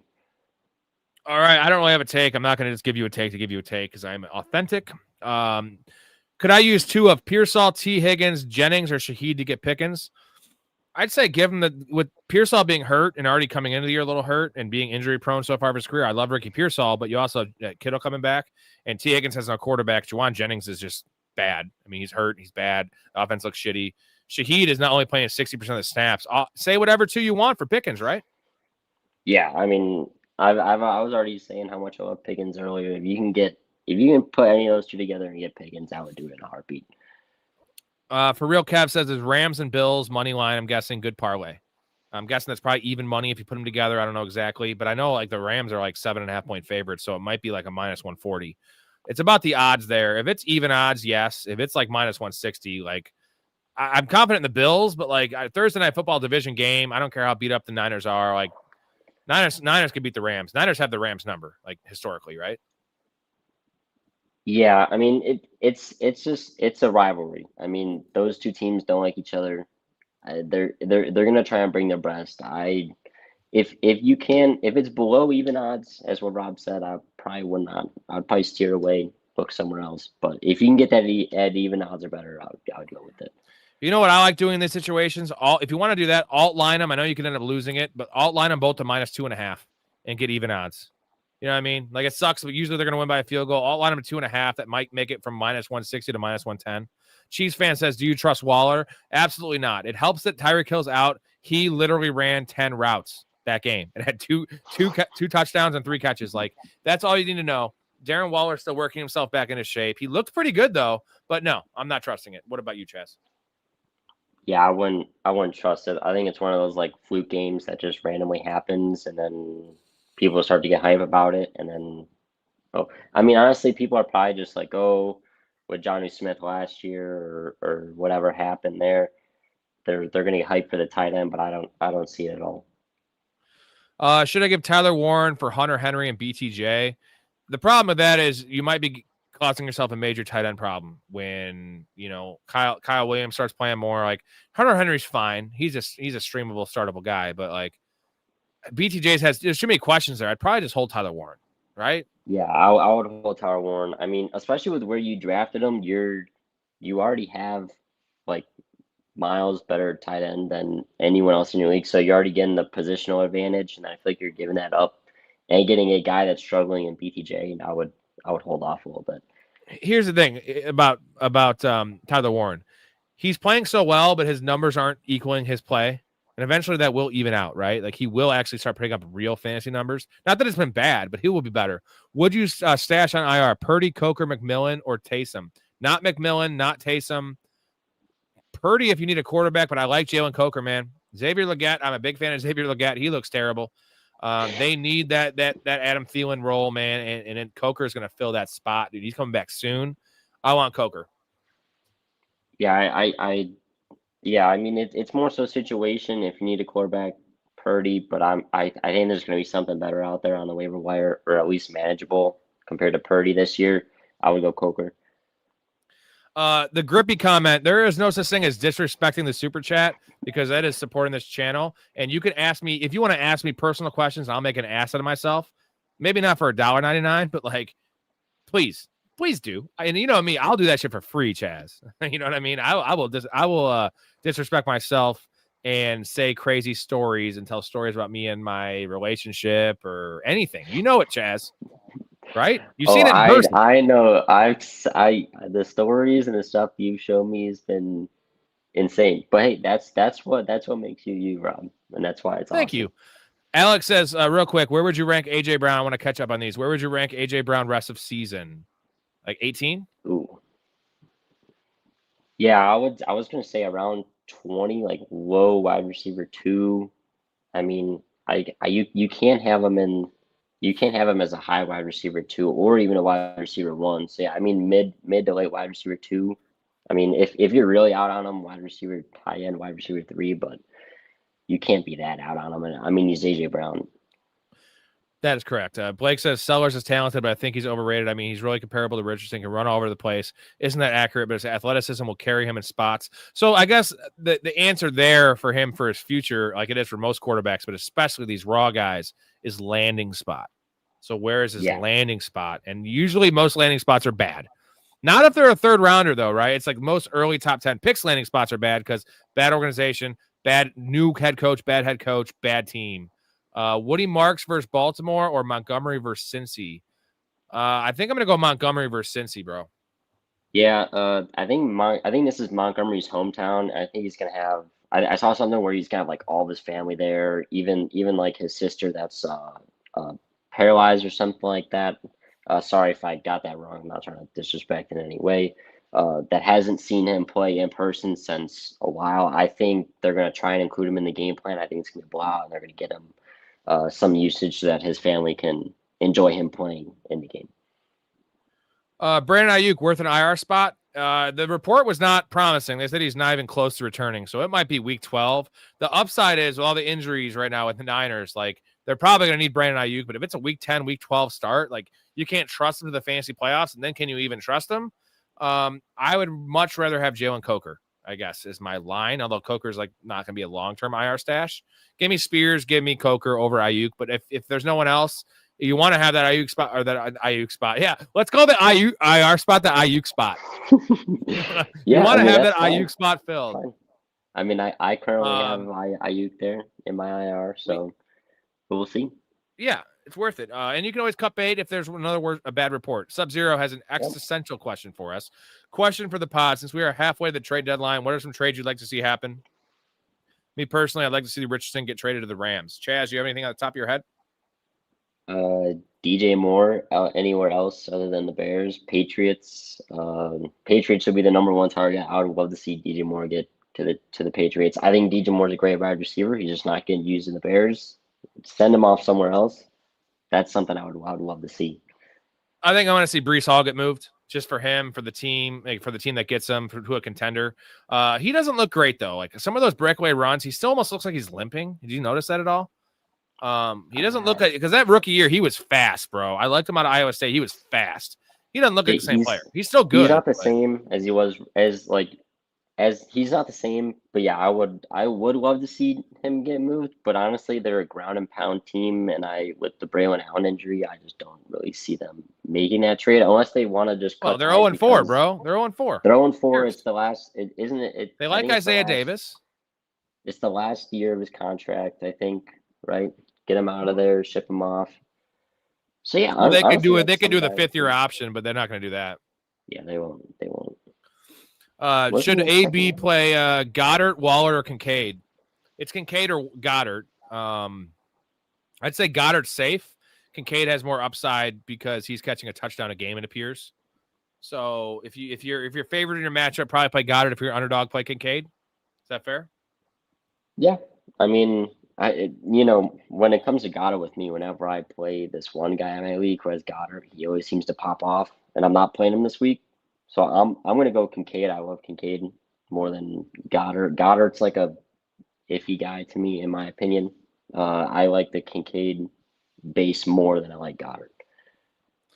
All right, got about 7 minutes left here, fellas. So any questions you have, get them in now. If you want to donate, I'd really appreciate it. If not, no worries either way. I love doing this. I love having Chaz on. Yeah, let's see. We got Malik Washington or Westbrook Akini. Again, and Steve, not you. Steve, you do not donate, you son of a bitch. Fucking asshole. He's so nice. He's, stop doing it. At least if it's your question, maybe. Don't do it for other people's questions. What a guy. What a guy Steve is. Marcus says Malik Washington or Westbrook Akini. I love saying Westbrook Akini. It's Malik Washington for me, but Westbrook Akini will play more snaps in this game, but he's going to be a sacrificial X receiver. Malik Washington's role is not going to change, but he will be targeted more on his routes than he has been. So he might get 6 targets and a carry. Yeah, I don't have much to say about that, but yeah, I'd much rather have Malik. Just got offered Jamar Chase and Breece Hall for Hampton. What do you guys think? Do that in a heartbeat, bro. Heartbeat. Yeah. Heartbeat. Not even close. Yep. You're getting Jamar Chase for Hampton's close in my mind. You're getting Breece Hall. So, Connor, I do feel comfortable starting McLaurin if he plays this week, mostly because Debo might not play. He's banged up. You got Jaden Daniels back. Terry McLaurin, I think that was precautionary. Same with Jaden Daniels. I think they thought they could have won that game and been 3-1. They didn't. He's back. Wait, Rob, on that last one, I think you said Jamar and Breece for Hampton. I'm just making sure it sounded like you were saying, am I tweaking on that? Where is it at?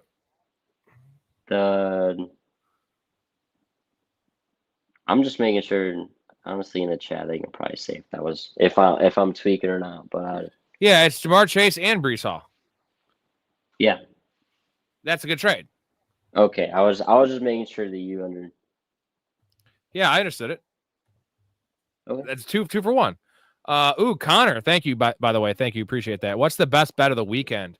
So a lot of the numbers aren't out yet, so I can't. By the way, you just bought the group another 10 minutes. And whenever anyone does this, I'm going to stay on. That's the thing is, I've done a lot of these I've done 3.5 hours solo before without the super chat. So like, I think there's a world where like I could keep on pushing it, and if people keep on like 5 hours, I'll be on here for like 24 hours straight. And I think I want to try to break the world record for longest stream. I could do that.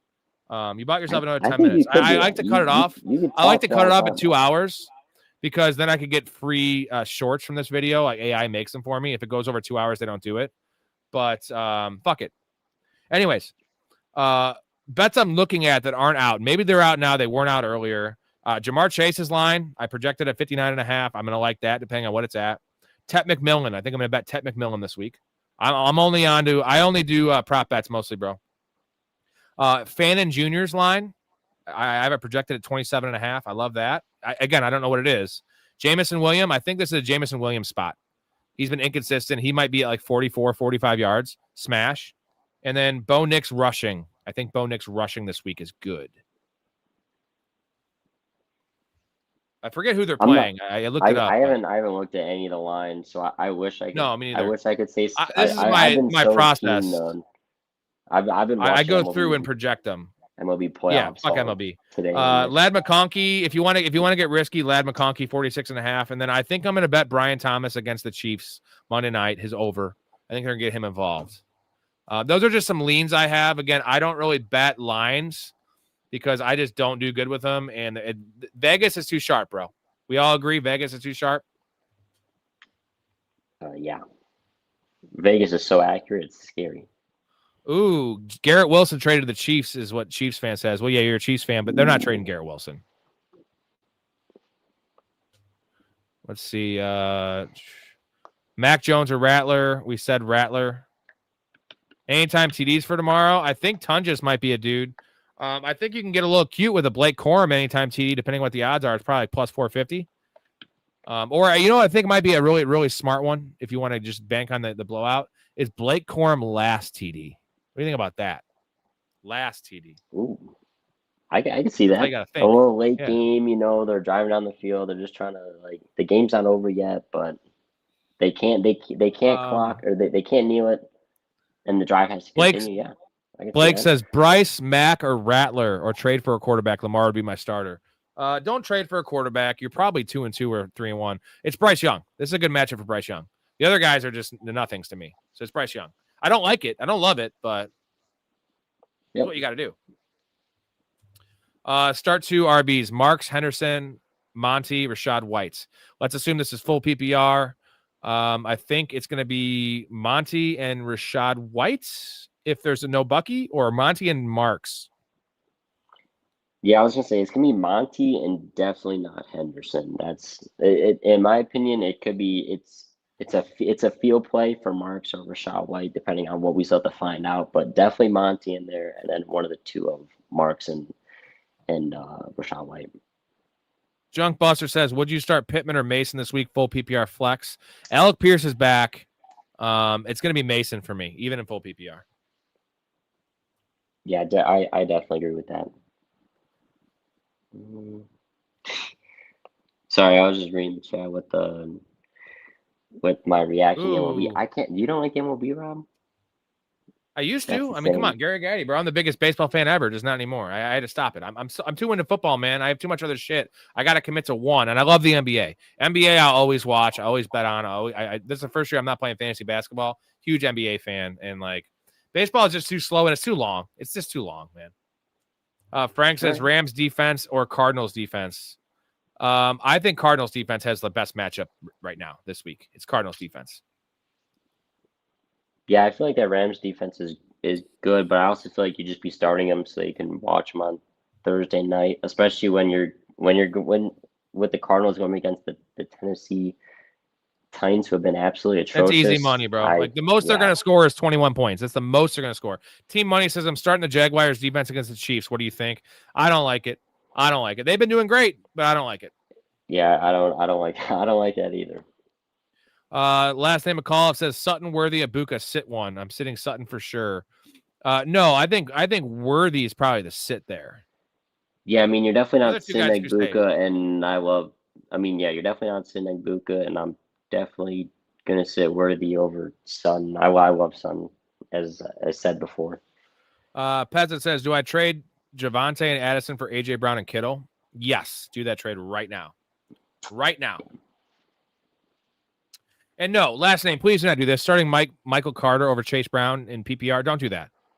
You're expecting a workload that we don't know, and I know Chase Brown's been bad. We don't want to do that.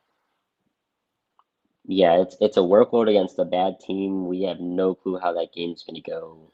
We don't want to do that. I wouldn't trust. We don't want to do that one. Last one. I got to take off. Last one. Start Drake May or Bo Nix full PPR. It's probably Bo Nix, I think. I like Bo Nix. He's been turning around a little bit. Yeah, I mean, Drake May at Buffalo on that Sunday night, I think that's going to be a tough environment to play, and I would definitely go Bo Nix. All right, Coleman or Judy? This is Judy for sure, and that's it. I am out of here. I will be doing a pre-game Thursday Night Football show at 5 p.m. Central Time. I'll also do a recap show. Thank you, Chaz.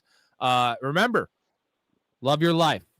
Stay positive. Respect each other. Yep. And life is a gift. That's why it's called the present. Appreciate all you guys. Love it. Made it to the chat. Peace.